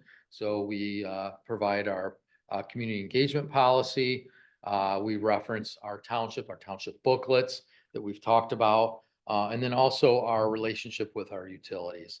So our hope is that as this plan is developed, our utilities can look at this plan, they can look at their investments, and then hopefully coordinate some of those moving forward. If I could, please, page 56 is the community engagement plan policy that was developed when people said, why, when do you inform us? How do you inform us? What does it look like? What are the thresholds? And this was put together, I believe, back when Emily was with us. Yeah, 2018. Yeah, so that's just something to have in your, up your sleeve when someone says, so when are you going to tell us about and how are we going to know? Refer to that page 56. Thank you. So now next steps. I will wait for Tiffany to get back on the presentation. Yeah, there we go. So I provided a draft of the plan. Please provide comments. Our plan is to bring this in front of the board either for the September 3rd meeting or for the September 17th meeting. Our requirement through the Michigan Transportation Asset Management Council is we need to submit this by October 1st. So that's kind of our schedule for submitting the plan. With that, any questions? Yeah, I had a question about the training For the TAMC, do you still do that? I see that they required it when it first in 2018. Do they still do updates and things like that? As far as training for the, For the asset management training. yeah, so we still attend, so they have, meetings that, go through the plan and updates that they're looking for requirements. Alan Squires attended, those on our behalf. And so then he gets a sense of, all right, how do they want this plan to be developed for this next revision? So the law basically put in charge for the Transportation Asset Management Council, they had to develop a schedule on when certain agencies need to supply their asset management plan. And ours was first in 21. And so now our second is this October. And so, yeah, they do meet on what those requirements are and go through any additions that they're looking at or areas that they're looking to focus on. Good, good. Thank you. Mhm. Questions for Brent? Okay. 9 minutes to spare. If you have anything you want to share with us. No, I really appreciate it. This is, again, this is a huge effort and it takes a lot of people within engineering or even bouncing ideas through MAD on developing this plan. And so I would encourage you to read through it. And if you have any comments or questions, please reach out to me and we can try and get those addressed or answered. It's an important document that we reference in a lot of different cases, a lot of cases, especially to our township partners or our peers. Commissioner Green? Great presentation. Oh, thank you. Thank you.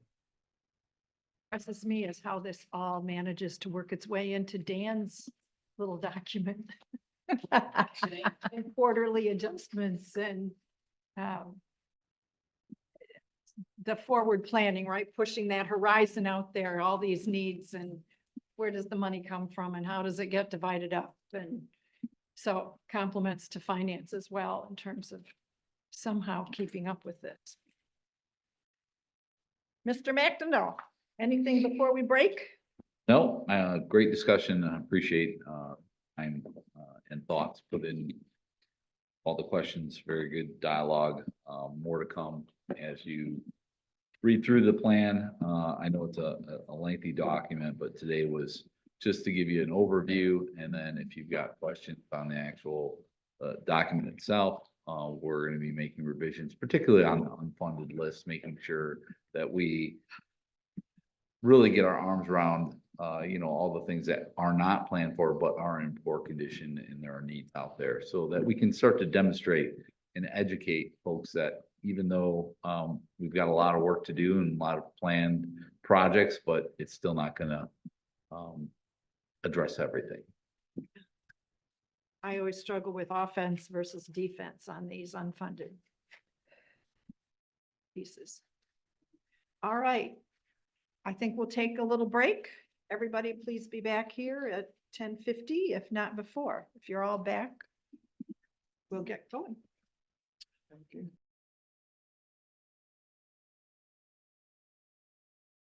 Okay, good. Okay, let's come back to business. It's 10:50. We're ready for the equipment and facilities update. Mr. Managing Director, you want to kick us off here? I will quickly turn it over to Adam Lape, our Director of Operations, where he's going to run us through a presentation.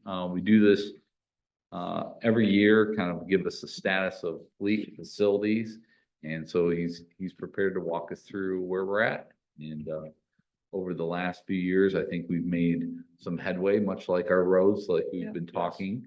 It's been a very good investment. We're well positioned, but there are also those needs that are out there, and we just got to slowly, methodically start to address them. So with that, go ahead, Adam. Thank you, Matt. Adam Lape, Director of Operations. As Matt said, it takes a little bit of a systematic approach. Brent kind of noted that as we work through the process with asset management, same thing goes for us with facilities and fleet, obviously. So past few years, we've done an education point, which has always been really good about. The operations department providing that to the board, so you really know what we're requesting, what piece of equipment we're looking for. So this year, we're gonna talk about the status of the fleet because we're doing okay in most areas, most pieces of equipment. We'll talk about that relatively quickly, describe a few pieces of specialized equipment, cover some of the goals, and then look into our facilities, which we have some focus to devote to those facilities over the upcoming years. And then some of our goals for 2025, and then answer questions, as we do typically throughout, but have a little moment at the end as well. So like I said, Brent made a lot of reference to that, as we manage the road assets with a balanced approach, but we also do that with that fleet and the facilities. So conservative budgeting, that really keeps this agency in good standing financially. So that approach, we have to make calculated decisions each time we discuss a piece of equipment or a facility change. So today we'll discuss a few of those and keep moving towards the future. So we'll discuss the state of the fleet here quickly.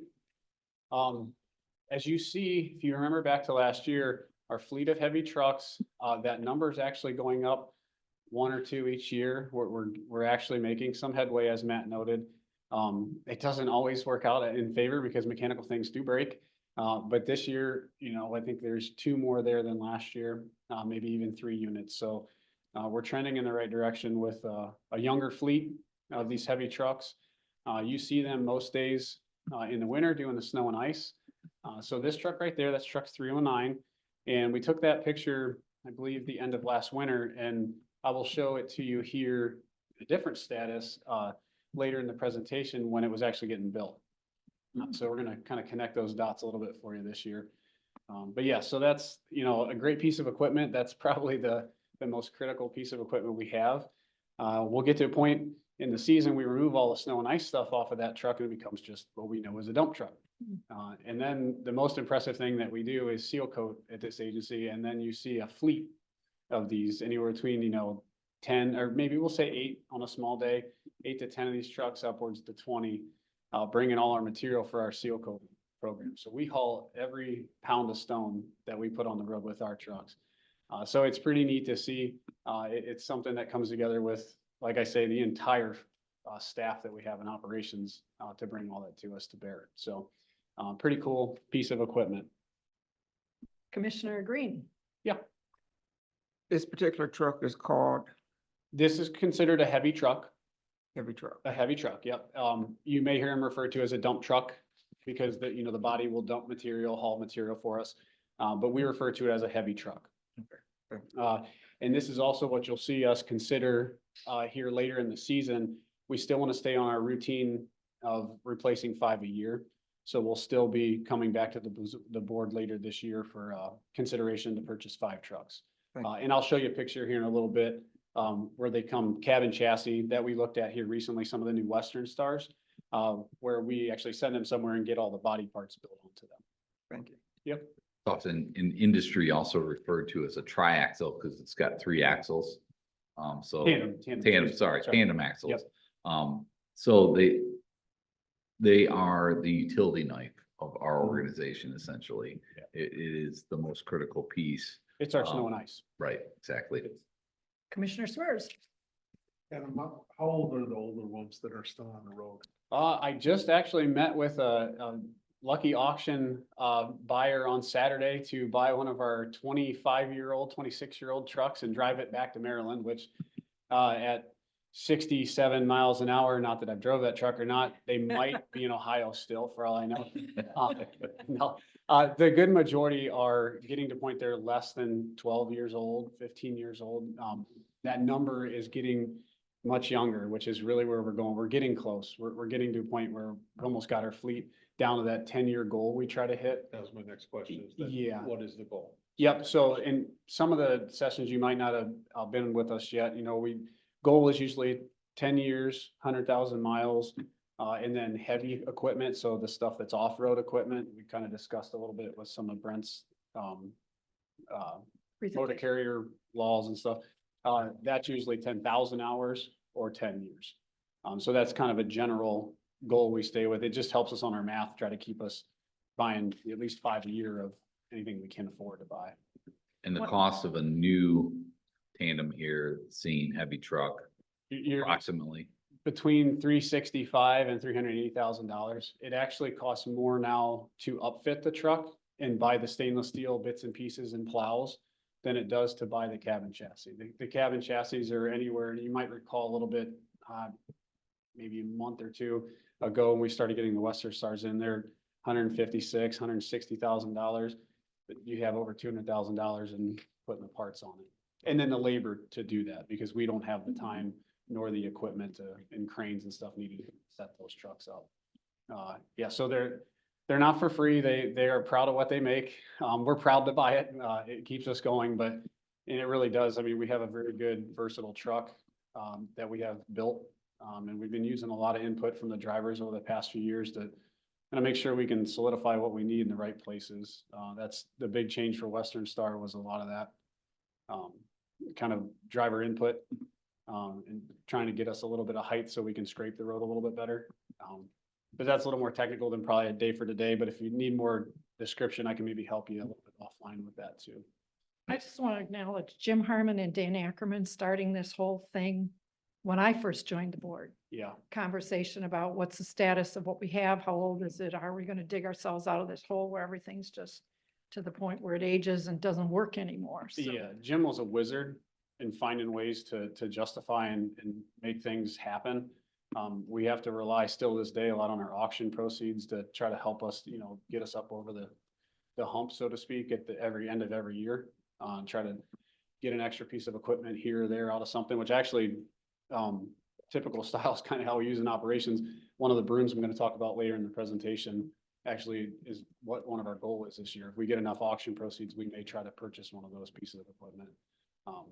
Because sometimes we do get, auction proceeds from equipment. Sometimes it's not much because they do age out and it's basically scrap, which is fine. We get every cent of worth out of these things. So we try to capitalize on any auction proceeds we can. So when we come to the board for recommendation for purchasing a heavy truck, it's oftentimes two steps. So it's the cabin chassis and the upfitting, Correct. as Adam was describing. So it's essentially two purchase orders. One is the vendor for the cabin chassis, the other is the vendor for the upfitting. Correct. Mm. And we present in whole number, just simplicity, but we do split it out so we know how to properly account for that. And that helps Dan's team in finance. We pay for the truck when we get it, and then we pay for the upfitting. As opposed to paying for something that we're not done with yet. We pay for just what we get, what we and that, receive. is that some of our carryover business then, Yes. Dan? Yeah, Exactly. yeah. And Cabin albeit chassis may challenging. arrive, and then we recognize that as the In that expense. year. And Mhm. then it may get carried over, the upfitting. You're absolutely we've right. The Peg the last- money, right? Yep. Earmark the Yeah, money. we allocate. Yeah. So that's hence the request. We come to request that approval for the funding. Albeit a bit challenging for the carryover. It does help us having those separated a little bit, because sometimes we do get the equipment in a year and we don't get the parts built onto it that year. So But it we helps us. protected the money so that Oh, yeah. we're not Yeah, don't worry, I scrambling hang on good and tight. when the rest of it's due.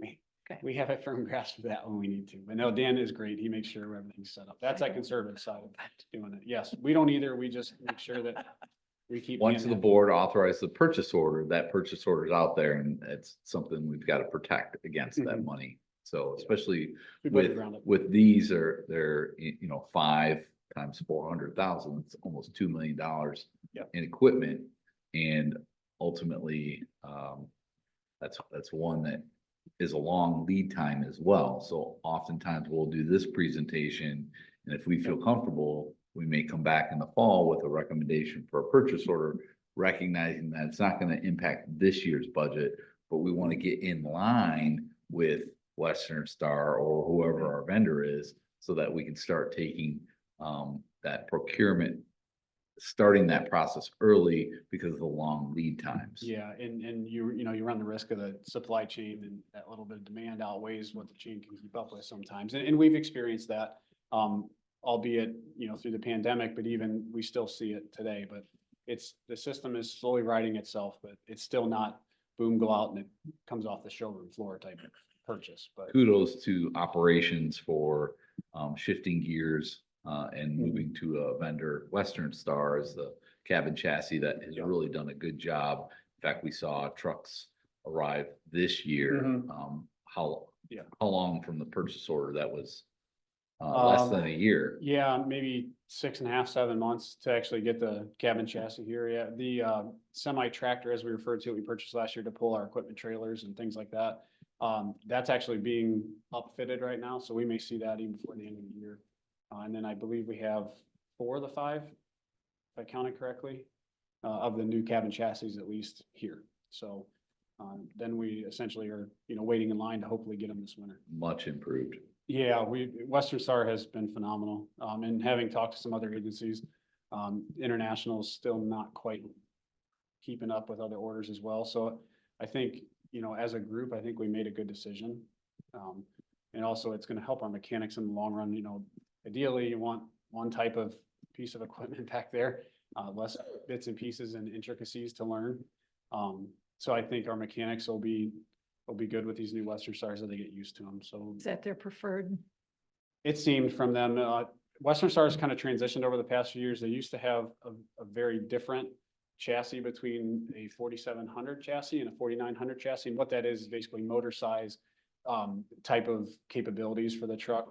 We typically would buy a 4700 series, which now they're referred to as the 47Xs from Western Star. Oh, good. I'll remember that.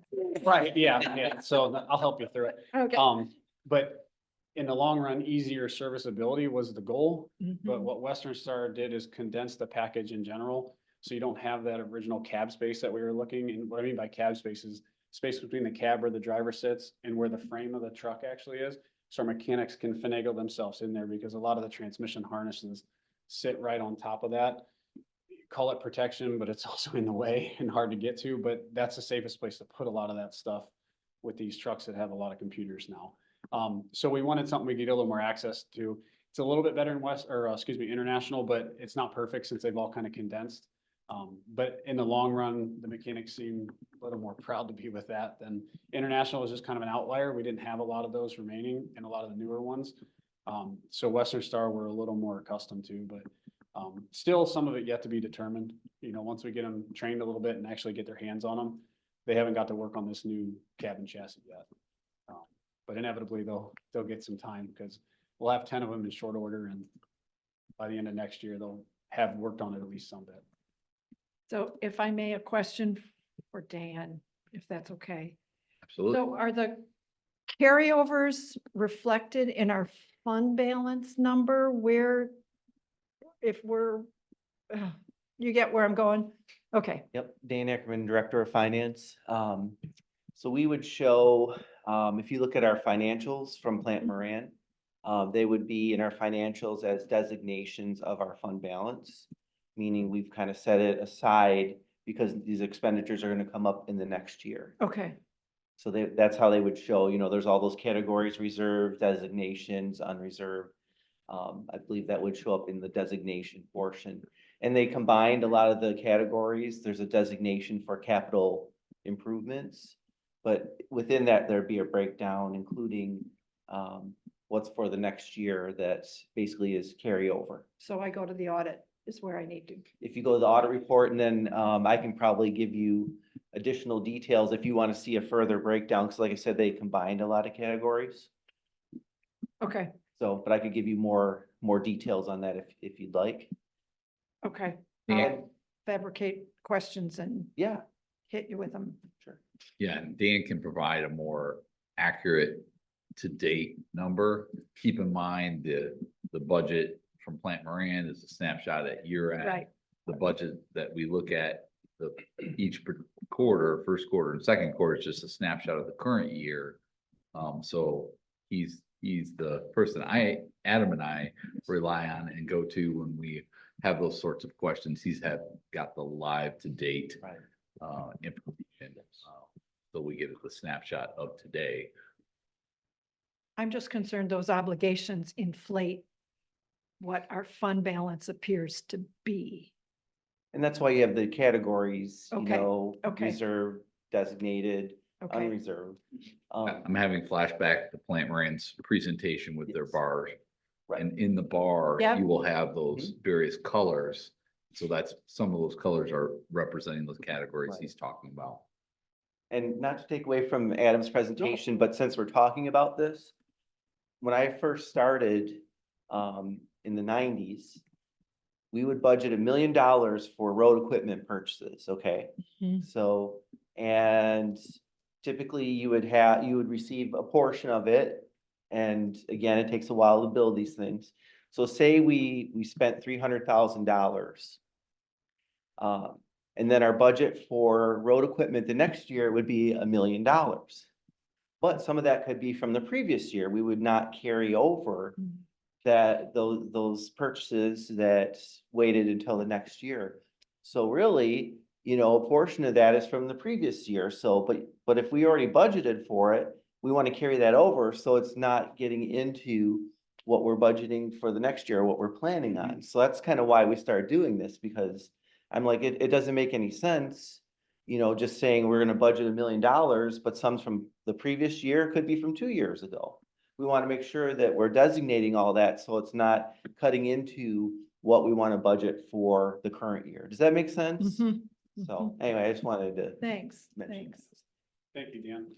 Yeah, I that's soak up a very- little bit more every time I ask that question. Dan. Hey, I learn from him every time, but that is true. I mean, that would severely impact us if we hadn't set that money aside, most recently being the carryover, we had the trucks we waited for 2 years to get. We wouldn't have been able to keep the status of any parts of the fleet if we didn't have that established carryover. So it's been good. Dan has helped us a ton, but yes, we certainly just asked Dan.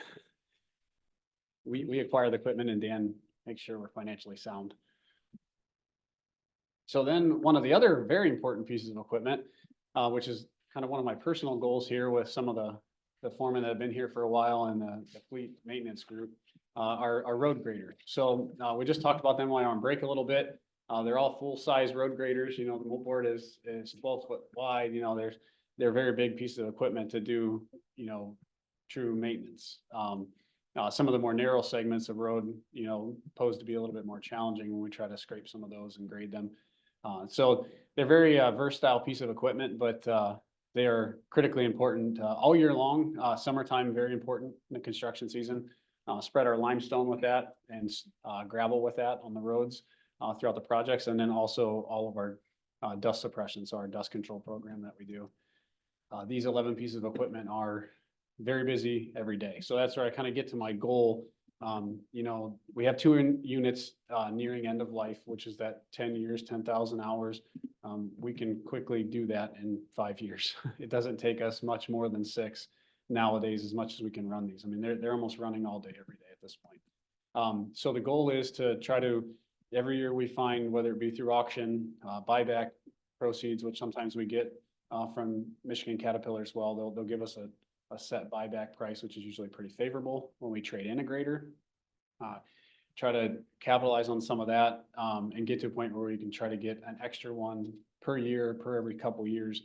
I think an ideal fleet would be somewhere in the range between 12 and 14, but we're going to start with baby steps and try to get ourselves to 12.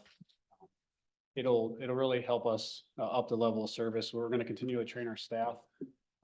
We have quite a few individuals that are very, very good and adept at actually grading the road.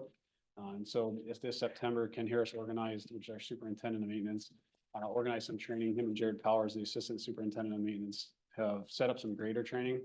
So we're going to train 18 people, hopefully, and get them, you won't be perfect. You won't be, journeyman type level experience, but get the awareness, get the understanding, keep that going so these people can maintain building their experience level and then also help teach others over time.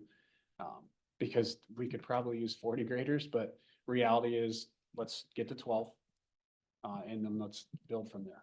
And it really highlights from our previous presentation, we have hundreds of soft surface roads that we need to maintain. Yep. And 11 graders for the county.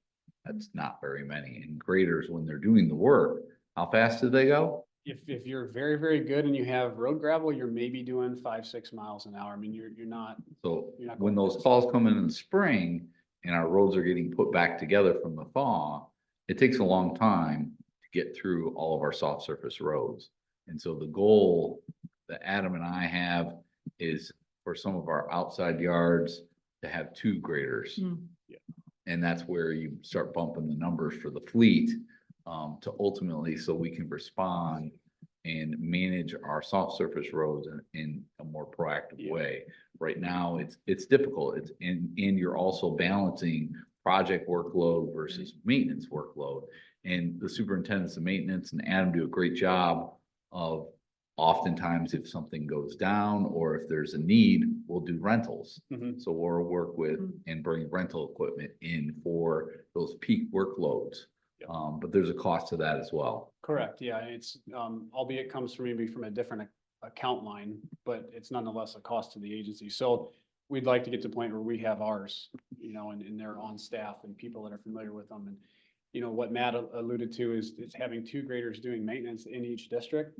That's where those 1 or 2 extra graders will come in, because they can be assigned, whether it be from the heavy equipment crew or from an adjacent district, to help supplement the maintenance, while the main grader operator that's the most experienced in the area can go to the project work, spread the new limestone. So i.e. build the new roads. You want your most experienced operator there that's assigned to do that task from day to day, to have them shaping these roads, because inevitably what we build the first time when we put the limestone down or the gravel down, that's the road surface that we're left with. So it's very critical to get it right the first time. Adam, for an experienced operator, how many seat hours are we talking? Tens of thousands. So LTAP, some of the local road stuff we talked about in asset management, out west, I believe it was in Colorado, they were discussing like how they balanced out their operators and how they, once they got to a point, considered adept and they could, experience and go out. 5,000 hours just to basically get out and go on your own. 10,000 hours before they even let you go on the mountains. Obviously we have no mountains. Good. But we have narrow roads. We have Hilly. hilly terrain. That's more challenging because it's not just flat road. And I said 5 or 6 miles an hour. You don't just go one time and it's done. You cut the road, then you come back and cut the other side. Then you make a 3rd pass and try to shape it. Maybe you have to make a 4th or 5th pass, depending on what type of this, road you're working on or the season. That's a lot of back and forth. So 10,000 hours before you really get to the point where you're ready to, you've seen it all, so you can continue on. So that's 4.5, 5 years of someone's career. So it takes some time to get the operator to where, we're comfortable with knowing they've touched it all. Did you have a question, Commissioner? Yes, just a couple of questions. Yep. What's the average cost of a grader? So right now we're over $430,000 by the time we get it. So they're considerably increasing expense. They've balanced out a little bit over the last 2 years. It was about $410,000, $415,000, and now it's found its way to $430,000, and I don't see it coming back down. But we're able to get everything built on these graders that we need, the plow mount in the front, which is on the right side of the screen, things that we can use it for in the winter time. So we're still able to get that all in the original package. So we don't have a lot of extra cost after we purchase it, but it's still, it's a lot of money to maintain those fleets. And how long does it take to train someone to operate this specialized equipment? So a lot of field experience, but that kind of comes back to the thousands of hours. Someone will spend a few weeks with them as they're kind of getting their feet underneath them, or they'll follow another grader, or we have some communication headsets that we want to start using where the foreman or somebody can follow them in a pickup and kind of guide them, because, they don't have passenger seats. So you kind of have to get to a point, because of safety, you got to get out and let them experience on their own, because there's no other seat in the grader. So you can't stand there because it's unsafe. So it's challenging to get somebody kind of to the point where they're comfortable, and then they can start exercising the machine on their own. So a lot of times we do a lot of shadowing. Maybe a job shadow is probably the best way to describe it. But it takes at least a few weeks to even get to the point where you even understand all the functions. But then it literally is years till someone gets to a point where they can do surgical things with those graders. So it just takes time, which is hard because time is hard to come by sometimes. And didn't you allude to the headsets? Aren't those some new acquisitions that have? Yeah, so, well, different types now that we have. We've used headsets, communication headsets for 6 or 8 years now. We've just got some newer types. But yeah, so one of them, we actually just received a grant to help purchase another set of them. where it kind of connects, it's potentially able to connect the entire crew. So we really started with the forestry group, then it transitioned to the seal coating crew. Then it transitioned to installing culverts when we're hoisting them over us and everybody can talk as opposed to scream to each other. So then we just kept buying more and more and more. And our goal is to try to get, as many as we can, relatively small cost, relatively high increase in efficiency and safety. So we kind of balance that. Ken Harris has really pushed that. We've presented on our behalf, Jared, him, myself, and Jason Klaus, to the local superintendents association. So we did that in Frankenmuth a few years ago. So people are taking note. I think, job site communication is pretty important. And so we've done good with it, but we think we can really, really extract all the benefit from this while we're doing training. So that's more to come, which we'll find out in September how well we feel that works. So it's good connection with the operator. Go ahead, Commissioner Smers. The headsets you're talking about, are they also noise canceling? Do they help with the noise on the? Yeah, so they knock down some of the ambient noise. It's hearing protection. It's not complete cancel, like you're not in a vacuum. when you Right, put right, it on. yeah. Yeah, They're but just, it knocks down some of that, the decibels. And so it brings you back down, probably below like 60 or 70 or something, where some of them are very, Yeah. very powerful. But you can still hear your backup alarms and talk back and forth in the crew. So it balances that out a little bit for us. We don't use it on all our operations, because we want to limit our distractions. But as far as the crews working together on something, it's very beneficial. The aerial platform is a good example. When someone's working above ground, which we'll kind of touch on the aerial platforms in a little bit. It's very important to be able to talk to them instead of scream at them or Hand try signals. to, yeah. And, hand signals are great. They've worked for literally hundreds of years, but it's probably a little bit better just to have a conversation. And I can talk like this while I'm working too. I'm not screaming at you, overexerting myself all day long, just trying to make sure I hear you or you hear me. It's just more simplified. screaming just becomes so stressful and tiring by the end of the day. It's just hard on your There's a lot body. More stress on the body that, causes accidents because of fatigue. Well, and even just the dynamic of crews in general, which is far from, a capital improvement, presentation, but just the stress level, there's so many times that miscommunications occur Right. at the union level between supervisor and union members. I mean, just because, the tone is so loud and so abrupt, because we have to be able to communicate that way when we're in the field. Sometimes it goes awry and it's not even intended. So these type of communication devices help that.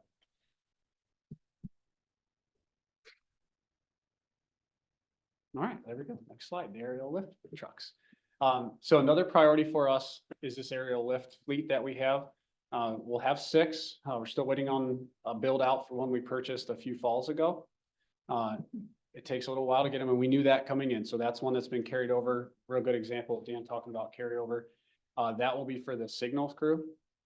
So part of the traffic and safety group. So we'll have that truck, add that into the fleet. And then we have 2 trucks that are in the sign department. This is one of the sign trucks there, them doing their job. You can see it's pretty simple. In my notes, I made it simple to just that we can't do this stuff without the signs, or excuse me, without the aerial trucks. It's just, it gives us that platform to work on above ground. And it's the only safe way to do it. It's just some of the signs and signals we have are just more than 8-10 feet in the air, so a ladder is not going to get you there. So it's really our safe way to do this. So we do have one of these units similar to the grader, to the graders where they do timeout. This is considered with a hour meter, so a chronometer. So this would be one of the pieces of equipment that would be 10 years, 10,000 hours. We usually exceed the 10 years and go off of the hours of use before we do replacement. So one of the units in the sign shop right now is nearing that replacement. So within that cycle, we need to, in the next year or two, at least have understanding of what design, who we can purchase from, maybe general cost. So as, we find budget and budgets are balanced towards the end of this year, beginning of next, I have assigned Mike and Jeff, so Mike Livesey being the shop supervisor and Jeff Mann, the stockroom supervisor, to start reaching out and trying to develop kind of the plan, because some of the groups that used to build the boxes, so the service body, what we refer to, the one with all the doors and everything, we essentially get those special built to an extent so we can put our materials in there. They're not as easy to find as you would expect. So we have to come up with one of the new groups to make sure they can build it for us. So we're starting that process now, figure that out. So at least we have some general understanding of cost. And so as soon as we recognize there's room for the capital improvement, or excuse me, that capital purchase of that budget, we can put it on order because there's going to be a long build time, just the same as the signals platform truck. So that's all. And I kind of ordered these in that priority as well. Heavy trucks first, graders would be second priority. This aerial lift truck, we need to keep on top of, because before you know it, the other one will actually age out and start being even more problematic, because they do, just like any other piece of equipment, as they age, they become problematic.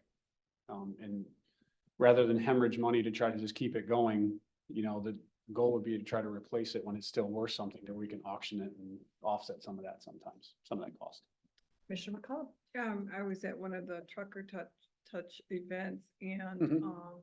I think I was on one of these trucks for signals. Yes, you were. It was up in Linden Township. Okay, Mhm. so that particular one I thought was more than 10 years. That would have been probably a sign truck. Sign That was up there. Yep. Yeah. So that one is the one that's the oldest. Okay. I believe it's 240 is the actual truck number, which is relevant, but that's one of our designated numbers. So 240 is beyond the 10-year limit, because I think they got it either the year I started here in 2014, or maybe even the season before in 2013.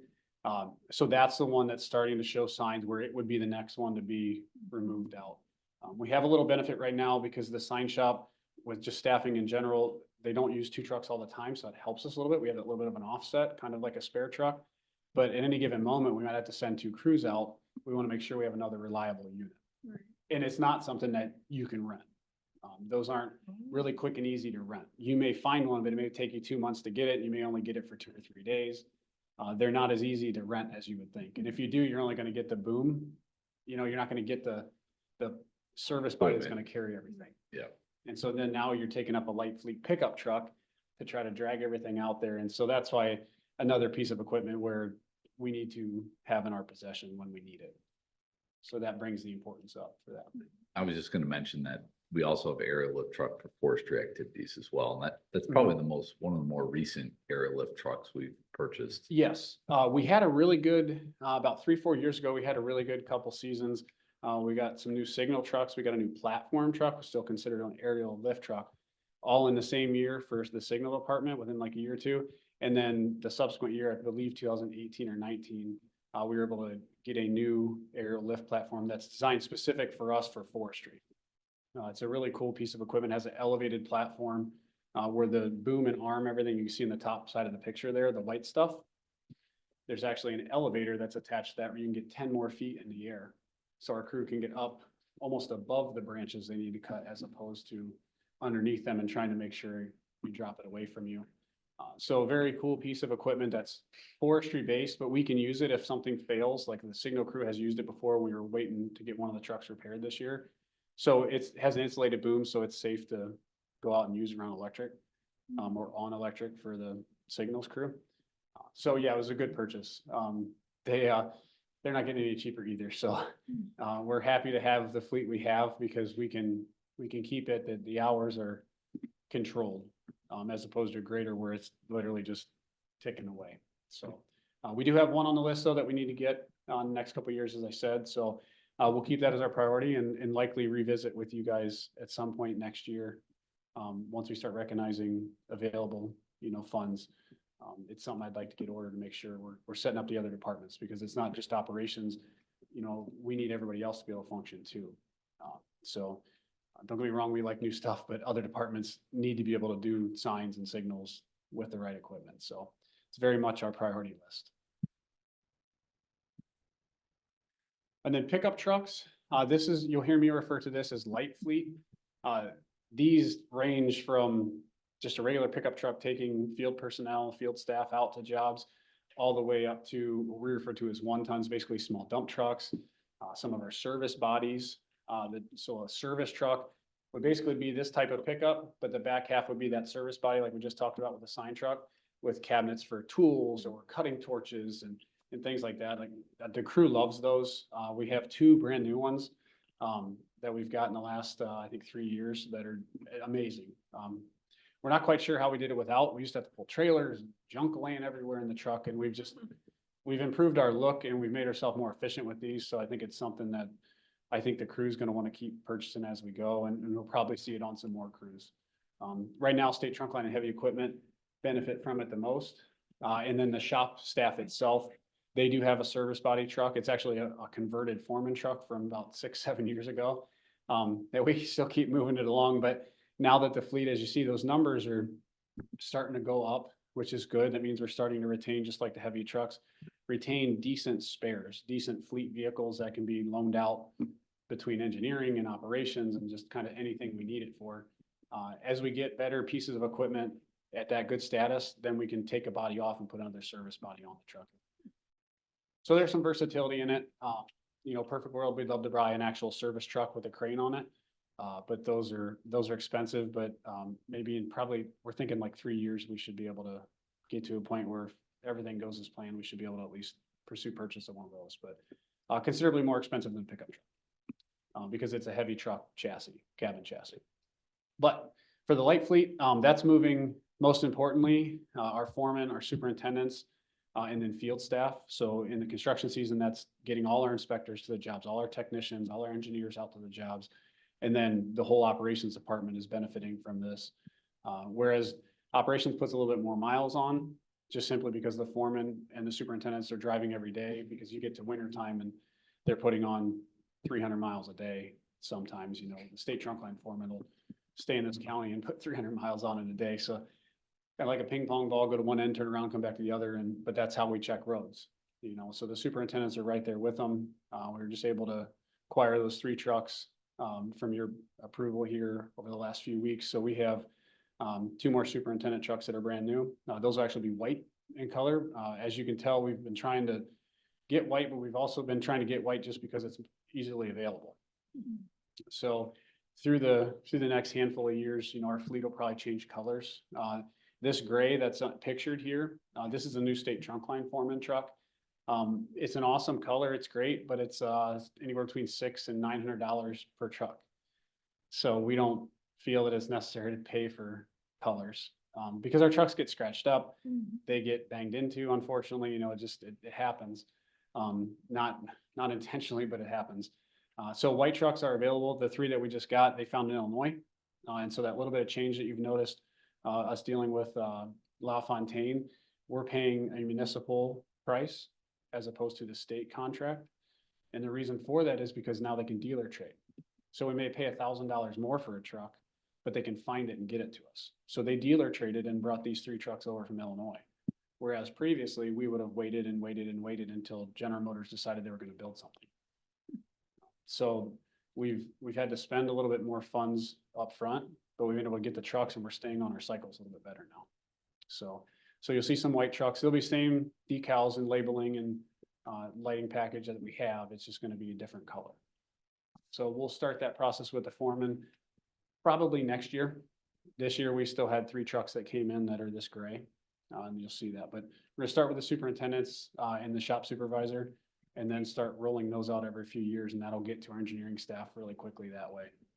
And try to take advantage of the warranty. We usually get anywhere between 30 and 60,000 mile warranty.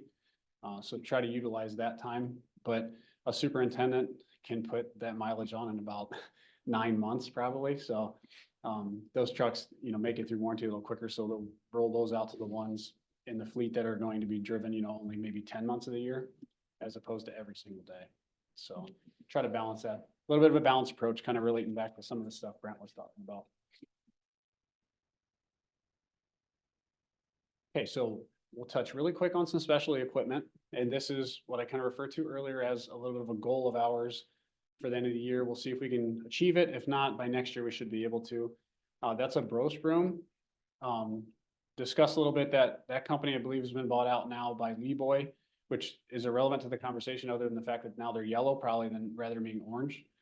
But we do have some ideas. They have some development where now the brooms work a little bit differently. You can shift them side to side, which helps us in our seal coat program because you see this piece, this is why I put this picture there. That broom, as we have them now, has to run on what we refer to as the seam. That's the segment that was sealed as opposed to the segment that wasn't. So the seam, the joint you hear us refer to a lot of times about, you know, we're actually paving the road.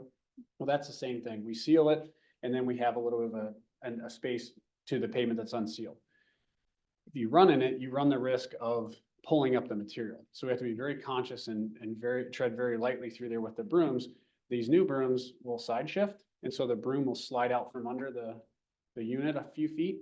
So you're able just to have the bristles over there cleaning it up, as opposed to the tires that could be picking up the stones and throwing them. What that causes is the chance, or I guess it creates the potential for the stone to roll, which is what we refer to how you see bleeding on our seal coat project, because what that is somebody's vehicle, whether it be us or a constituent, stops, slides a little bit, takes off aggressively and moves, and the stone physically rolls over, and then it starts tracking down the road, or it gets pulled off on their tires. And so that's, you know, a little thing that you never realize until you're really out there looking at it. But that's maybe a potential with a new piece of equipment, we'd be able to solve some of those issues we run across at that scene. Both units are certainly past their lifespan. They're fine, they keep themselves together, they do great work for us, but we need to purchase another. So that's kind of our goal for this year. I have a little bit of a kind of a funny topic that we talked about this last week with Jason Klaus, the heavy equipment foreman, where he oversees these two pieces of equipment. Talking about we need to get some, let's go find prices, see what they are. And he kind of made a smirk and he said, well, you know, Adam, anything with a motor costs $100,000 in 2024. And I'm like, yeah, I laughed, you know. Well, sure enough, about 6 hours later, he's like, I was right, Adam. And so they're over $100,000 now for these new units. But what we want to do is try to focus on some of our auction proceeds. If we have enough in the budget to order one, that's kind of our goal, to do one at a time here. They are critically important to the process, but sometimes forgotten. So that's what I actually didn't even talk about these last year in my presentation. Yeah, so that's why I wanted to bring them up this year. It's one of the only things I haven't really talked to you guys about. So that's what a broach crew. The seal coat crew, or the equipment for the seal coat program. Obviously, over the last few years, we've made significant Tremendous progress with you can kind of go over the Yeah, equipment. and that's a good point, Matt. These are literally the last two pieces of that program that aren't brand new. Our distributor. We've got Commissioner Smers and then Commissioner Yamas. Just to go Yeah. back with, when you're talking about the stone, roll of the stone, Mhm. is that basically, do you end up with a hole in your seal then, for lack of a better way of putting it? Do you have Yeah, water? basically, because what you do is you displace the stone and it only takes just one rollover, and then you make that little gap where potentially a tire could get in there and grab that, or the next stone rolls, and you start, if worst case scenario, it strips and it starts pulling all the stones off because they start balling up and they actually, you know, ball up like a popcorn ball and roll off the road. So yes, in theory, you're stripping. You may still have your sealer there, but when you strip the stone, that's where you get the excessive tracking, because then it's just the liquid getting pulled all over. It's almost like driving through paint, or just stickier. Commissioner Yamas? So, the Bryce broom now costs $100,000. Yeah, Is that what you said? yeah, they're more than. And what's the lifespan? You're not expecting. These are over 15 years old. So I mean, you can get a long time out of these. I would still try to get, you know, less than 10,000 hours on one. So similar to just our other equipment, but in all reality, the way the cost is going, we're gonna have to buy one and we're gonna have to operate it longer than that. Right, because But they I- do make it. yeah, I know that we've been using a formula, right, to where we could make the least loss, but These are kind of a use piece of equipment. Because we won't sell one of the two that we have. The oldest one will assign to the Southeast Service Center, and it can be shared amongst the outside crews to sweep aprons. We're off of the unpaved roads where just all the material gathers there, whether it be wintertime or just in the summer. We try to go out a few times a year and sweep that back. These are uncurbed areas where we have a contractor sweeping the curbed areas. These brooms, when you're out, you know, in the rural areas, you can sweep off just the shoulder of the road, because that's what the shoulder gravel is over there, or limestone. So you can sweep it off. So we'll keep using it, and basically until there's nothing left. We can replace the bristles. You can replace the sweeping bristles. Okay. We do that routinely multiple times throughout the year, but the power unit itself, you know, you can keep using, and what I mean by that is the motor and the hydraulics and all that. They're capable of going a long time. So this one is more of a use piece of equipment where we won't see any benefit by the time we get to the end of its lifespan. I don't mean to interrupt, but I'm mindful of time. Mhm. Okay. And we had your presentation through 6 minutes ago. Oh, okay. No, I'm sorry. That's all right. Oh, so I know Kurt's here now. How what's your recommendation, Matt, on how to proceed? I think we can get through. Yeah, I can get Both us of this to- presentation and we'll just hold questions to the end. And then we can, move on to the next topic. Okay, Yep. so stay tuned, Kurt. That's all right. Okay. Kurt says, okay. What are my choices, right? Yeah, so I will speed up. This is, I refer to as truck 309. Here is the trucks being built. This is at truck and trailer. So here's what they look like when we start building them. And then next transition, that photo we showed earlier is what you see them actually out on the road. So that's hanging all the equipment before they set the bed on it. And then they hook the plows up to it and off you go. But most importantly on this slide is the goal for 5 heavy trucks for 2025. That's what we have set in our budget for right now. That's our initial goal. Once we recognize, funding allocations or recognize some surplus in other areas, we'll reapproach the board for graders, then aerial lift trucks, and then light fleet and kind of work down the list from there. So we've set our priority because it's a necessity at 5 heavy trucks. And then that's just our conservative approach. And then we'll just revisit with the board when we do find budget, if there is budget available. But that 1.9 million will get us our 5 trucks for 2025 purchase. We anticipate in the fall coming back to the board for a purchase order request approval for 5 trucks at 1.9, recognizing that won't come to us in 2024, Right.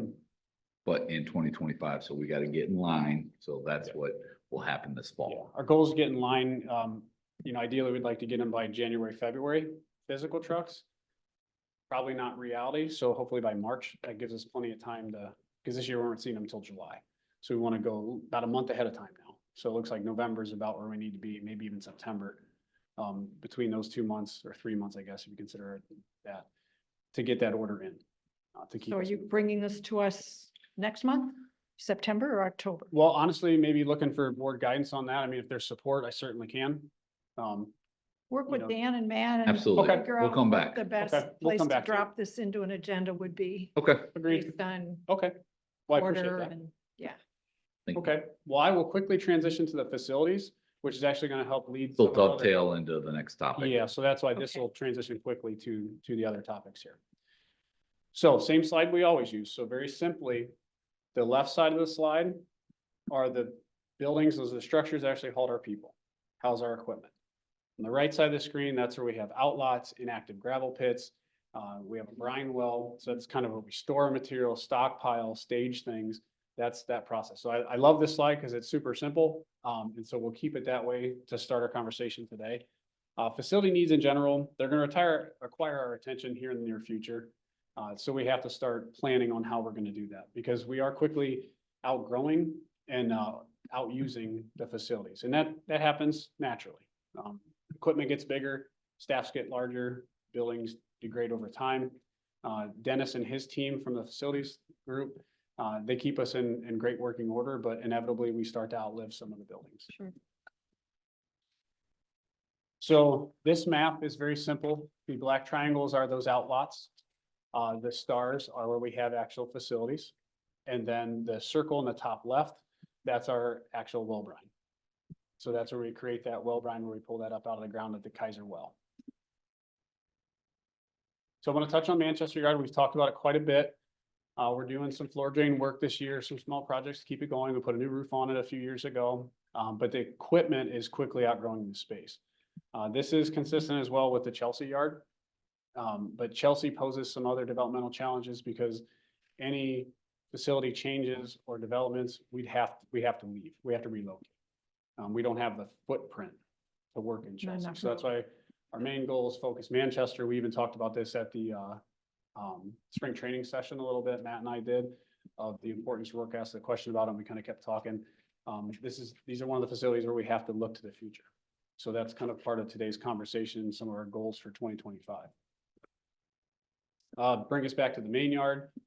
As you all know, we have a great new material storage building, but now we need somewhere to park our trucks because over time, and Tiffany's probably going to put up a little picture here really quick. We're quickly outgrowing the available parking spaces. And I'll use a little description. For our heavy trucks. For our heavy trucks in general, the heavy equipment. So this is at the main yard. This is the parking garage. So basically, if you all turned around and looked out the wall here, you would see something like this. This is in the middle of the winter before a storm. I'm actually standing on top of a truck, one of our aerial platforms. So there's even equipment behind me and to the side of me. You can see how close we are. Most areas we park, the wings of the trucks are nearly touching, like you can't hardly walk through them. So it's very much a coordinated effort to get all these trucks in and out of the building. And with our current goal and approach at 5 trucks a year, we're going to outgrow this building. So I'll go to the next slide. I appreciate it, Tiffany. Thank you for that. Go to the next slide. Actually, sorry, here's some of our developments, but the next slide here, the picture is a little bit small, but you can see the top right corner. There's probably 10 or 11 pieces of equipment parked outside. Now, this is in the summertime, understandably, because we don't risk the collisions. So we park a lot of stuff outside. And then you see the bottom slide there, or the bottom picture there, you see over on the other side of the shop. So that's just out this door here to your all right. You see our light fleet that there's not even enough space to park that. And then you see 2 brand new trucks and then other pieces of equipment that are waiting on maintenance.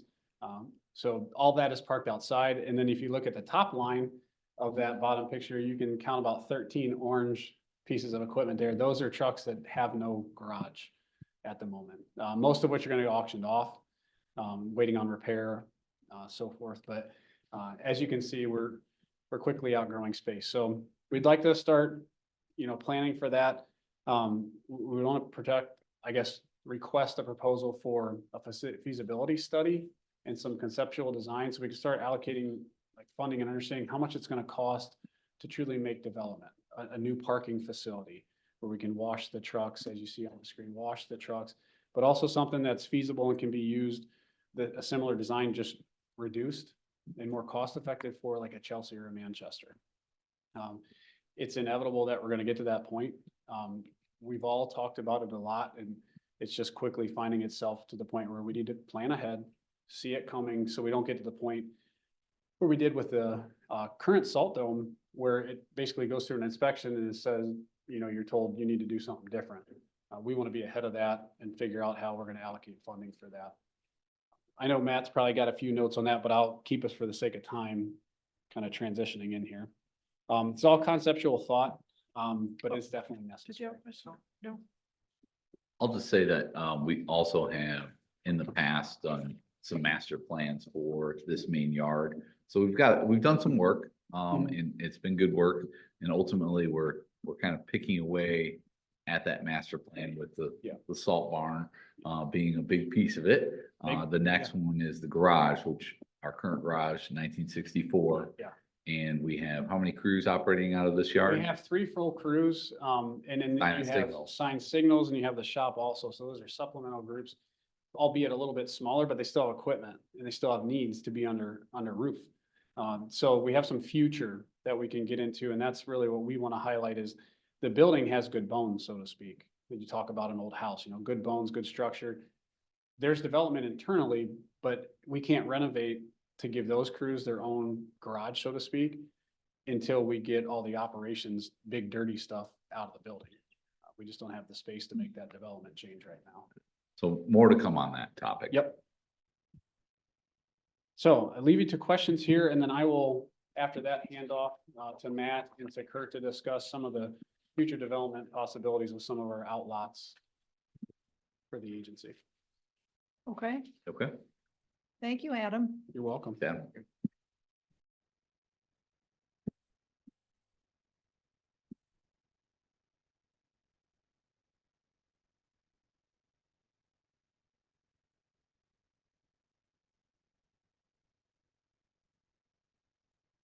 Next. All right, next topic. We're looking at parcels along M52, and Tiffany, I'm plugged in input 8. And I've got a map up that will help us visualize what we're talking about. Okay, this is the M52 parcels on Absolutely. Sharon, in Sharon Township. So who's got the ball here? Aaron or Kurt or both of you or? Yeah. Oh, okay. You sure you're trusting him with that, Kurt? Well, this could be interesting. Yeah. So we've got the Washington County GIS map. The yellow road there is M52, and I'll zoom out so we can kind of get our bearings. So this is about halfway between the city of Manchester along 52 and city of Chelsea. It is just north of Peckins Road. And we're talking about two parcels that the road commission refers to as the Sharon Pit. And you've got these two parcels. We've talked in the past about these. They total 85 acres. Ultimately, these properties came to us many years ago. But I'll leave it, Aaron, if you've got some history or want Sure. to kind of give an overview. I've always got history. Of course he does. So, Aaron Burkholz, Assistant Director of Engineering for the Road Commission. Again, looking back on my long history here, sometimes if you talk to old enough employees, you'll hear them refer to these properties as the short hills, or they'll say the 52 short hills. That's what they call it. But again, one of the higher points in this neck of the county, if you will. And so Kurt and I have been vetting a couple of possibilities as far as the approach we would take as an agency to sell these parcels. And, we've been discussing it with Matt and with Adam and with Brent. And, so one possibility that we looked into would be to engage an auction house for the sale of these properties. Again, we looked at 4 different auctioneers or companies that provide that service. These 4 companies had been used. So one of them had been used by the Washtenaw County Treasurer's Office in the past. Another one had been used by the Michigan Department of Transportation, had been used by the Department of Natural Resources. And the same company had been used by many municipalities, mostly for tax type sales. And then, as we looked at all 4 of these companies, these auctioneers, one thing that was consistent is each of them takes a 10% commission on the sale. And so when you look at the short hills, these properties off of M52, that is a considerable amount of money when you're talking about property that is likely worth several $1 million. And so then what Kurt and I talked about is you have to be able to see the value. Is it worth 10% commission to that company? And are they really going to support that sale? Are they going to trigger that sale? Each of them would basically have an auction via their website.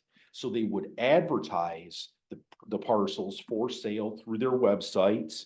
But those advertising costs are passed along to the agency In addition to the on top of the commission. 10% commission. So again, then you're looking at additional money being taken at the point of sale from money that our agency would receive. So again, then Kurt and I are evaluating, is there value to that? Do they provide enough value to pursue that through one of these companies? The other thing is that any sale of the property would trigger that commission. So even if it was a company that approached the road commission outside of the live auction and said, we are interested in purchasing this parcel, we don't want to go through the auction, here is our offer. Basically, our contract with one of these companies would tie us to paying them a 10% commission, even if they had nothing to do with the sale of the property, in essence. Also, there were some of them that would say, well, even if you're not successful through our auction, if you sell the property within 3 to 6 months after the auction, you still owe us our commission because some of the work we did may have brought the seller to your doorstep. And so you still owe us that. So again, we saw that as really what we're trying to evaluate. Is there enough value there?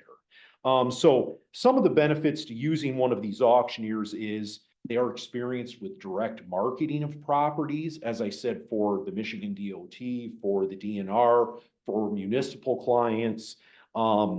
They have a live auction. Now, a live auction, again, it can incentivize maybe a higher sale price, but the downside is that if you only get 1 or 2 buyers that are really interested in the property that's for sale, the buyers may come in with a low number and just see how it works out. And again, we can set a reserve and say we're only going to accept a certain amount for the property, like that bottom threshold. But again, we could still end up not making more on the property, but actually getting less than what we expected. So there's some risk to a live auction. And again, what Kurt and I as we evaluated this, the drawback we saw was the cost, the amount we would have to pay one of these companies. The other approach that we discussed with Matt and Brent and Adam was a straightforward means of selling these properties, which basically would involve, us taking steps to advertise the property for sale, and then receiving sealed bids. And then basically having that ability to review those bids and see where we get the best value out of this. We very much feel that these parcels that are owned by the road commission have a fair amount of value. And that really could help us in our facilities investments. And, that's where, Adam mentions that, there's such a need in our facilities that for us to realize a good value on these properties could really help us further that facilities investment effort, that capital investment effort to provide a greater level of service and provide everything we need for a growing road agency. So. And ultimately, the backdrop is, we as road commission don't have a use for either property at this point. There was some discussion of potential use in the future. We've talked with this board in the past where this area could potentially service both. But what that does is it sets up a lot of dead time to try and service, for instance, Linden Township. That's a lot of road time to go up there. So we feel like we're really well positioned having one service center in Manchester and one service center in Chelsea. We feel like that's the best route for us for the future. Ultimately, we have more room to grow in Manchester. In Chelsea, as Adam alluded to, we're going to have to look at potentially relocating outside the city if we need to expand that service center.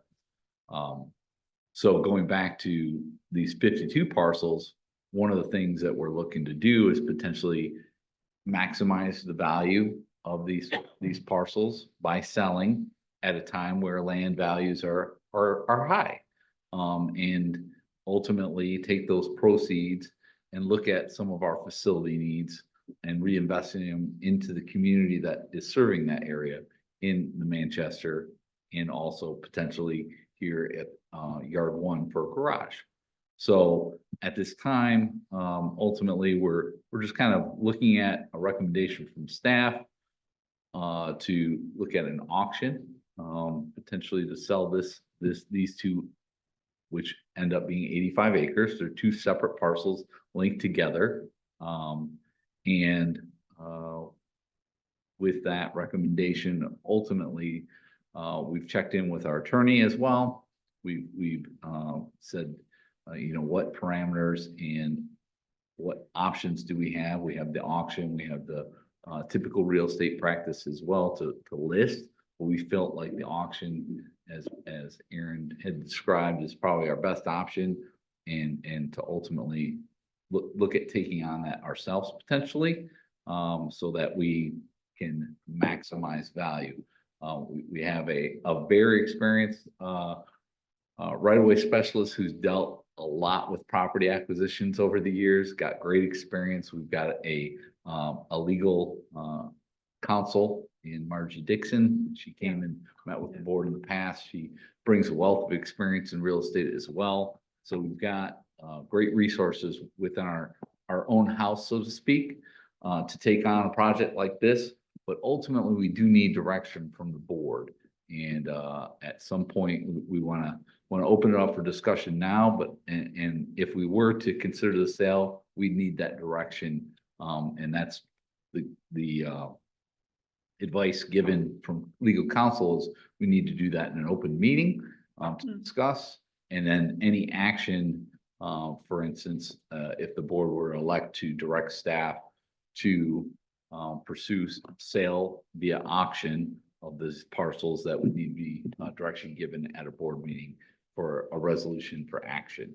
And then ultimately, we would go forth, staff would hold that auction and then bring back a recommendation, and then we'd have to take action on, hey, all right, do we want to enter into purchase agreement with the low, whoever it was, or I'm sorry, the high. High. I'm used to bidding, We're where we using take the low. contractors, yeah. Exactly. So we take the high, but ultimately, we could also reject all if we didn't feel like it was an appropriate thing to move forward, or if we did, and we're maximizing our value, and we have, for good reason, gonna look at investing in our facilities with these proceeds, and we elect to sell and enter into a purchase agreement. So this is just the first step, is the discussion.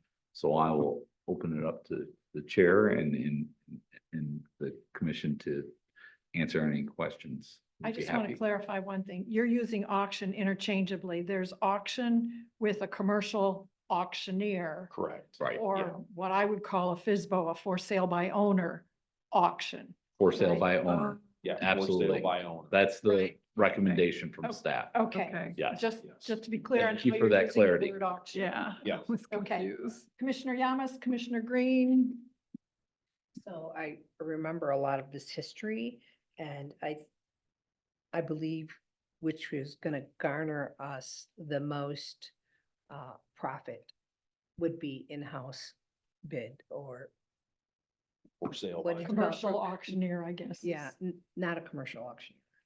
You know, Okay, bidding process. So, thanks. Commissioner Green? The for sale by owner, I'm assuming there's no commission with that, or yes? No, Kurt and I don't expect a 10% commission on the sale. If we, That'd be if we simply receive our paycheck every 2 weeks and have benefits, we're good. But we will have expenses for advertising, for legal counsel. There's the whole. Yes, there will be purchase some and costs. closing and Yeah, all that. Matt mentions, Business. Margie Dixon, and so there will be some attorney fees. Right. Yeah, and some advertisement, we'd wanna, I would imagine, get a sign up out there. It sounds pretty straightforward, but those do tend to work. So, get a sign up on the property that's for sale. The other advantage that we talked about was, again, we're being very transparent with the public. Right. They're gonna be well aware of the fact that, hey, this property, the road commission is putting it up for sale. Anybody that lives in the area and happens to drive by is gonna see a for sale sign out there. And to that point, I did want to mention, I have had conversation with the Sharon Township Supervisor. She's aware of the discussion taking place today. Let her know that this is under consideration. There was no concerns addressed by her, and in fact, and we know we've got adjacent landowner that's interested. So we have interested parties out there. I think the timing is right in that I don't see any objections from the township. We've got interested parties. We've identified these as parcels that we don't have a use for. Land values are in a good position, and we could potentially capitalize on that for our other needs and facilities. So. Commissioner McCollum, Commissioner Smers. So just as you were saying, Matt, yes, that's why I think for sale by owner would be the best interest, because we already know there's interest there to purchase the property, and we would be saving money, not using the commercial auctioneers. And it feels like we would have a little bit more control on how we want to do things and go forward in selling it than if we had an auctioneer. It's like we're turning over everything and we may not know all the ins and outs of what they're doing. So I would say FSBO, for sale by owner. Commissioner Smers. Would they be sold as a package deal, or could they be sold separately, or that would be the plan? Our intention would be to sell both parcels. So Combined. Combined, yeah, Combined, entire 85 acres, yeah. Commissioner Yamas. So I know that there was a piece on this parcel that we lease out, right, to one of the communication companies. for a cell tower. Yes. So would that be cut out of that? How are you gonna handle that, or is that gonna be? Kurt, if you want, we don't mind Yeah, coming come on up. up, Kurt. Thank you. Kurt Brochet. Voice Coast. Oh. Kurt Brochet, right of way specialist. The intention would be to auction off inclusive of the cellular tower lease. The cell tower company, SBA, they would ultimately have a right of first refusal on any agreement that we have. So ultimately, if we were to accept the high bidder, we would have to present that to SBA Communications for review. And they're not in the market of holding on to 80 acres of property, so more than likely they'd just let it pass through. So I have a follow-up question. So we don't have a standing lease with them that's like, We do have a standing lease with SBA Communications through 2044. Right. But ultimately, that would be sold as part of the property. So it So brings it won't- value to the selling price of the property. I understand, but it doesn't violate our lease program, or we No, it already doesn't. have? No. Okay, That would continue through the ownership of the property. thank you. Commissioner Green. So one parcel has an assessed value of 45,000. And the other seems to have an assessed value of 0. So how does a property have an assessed value of 0? How is that even possible? Well, both parcels should be exempt properties, but when we put that cell tower lease on the one parcel, 3 acres, they assess that as it's a non-exempt property in Sharon Township. So Oh, I we see. do actually pay taxes on I that see. 3 acre leased area. Okay, Good question. so it has value, but It does, it has value that isn't recognized Right. by the assessed value from the GIS website. I see. Thank you. Because it's government. Other questions? Do you feel as though you've got a sense of what direction the board is leaning?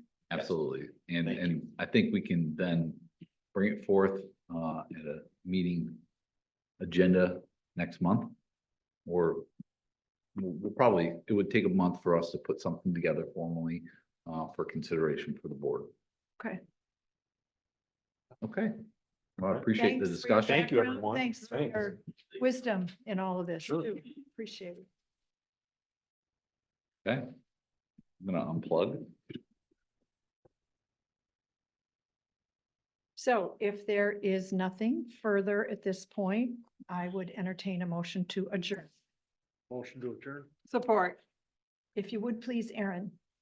Commissioner Joanne McCollum. Yes. Commissioner Rod Green. yes. Commissioner Gloria Yamas. Yes. Commissioner Jeff Smurs. Yes. And Commissioner Burt Buller. Sorry. Yes, we are adjourned. Thanks, everybody.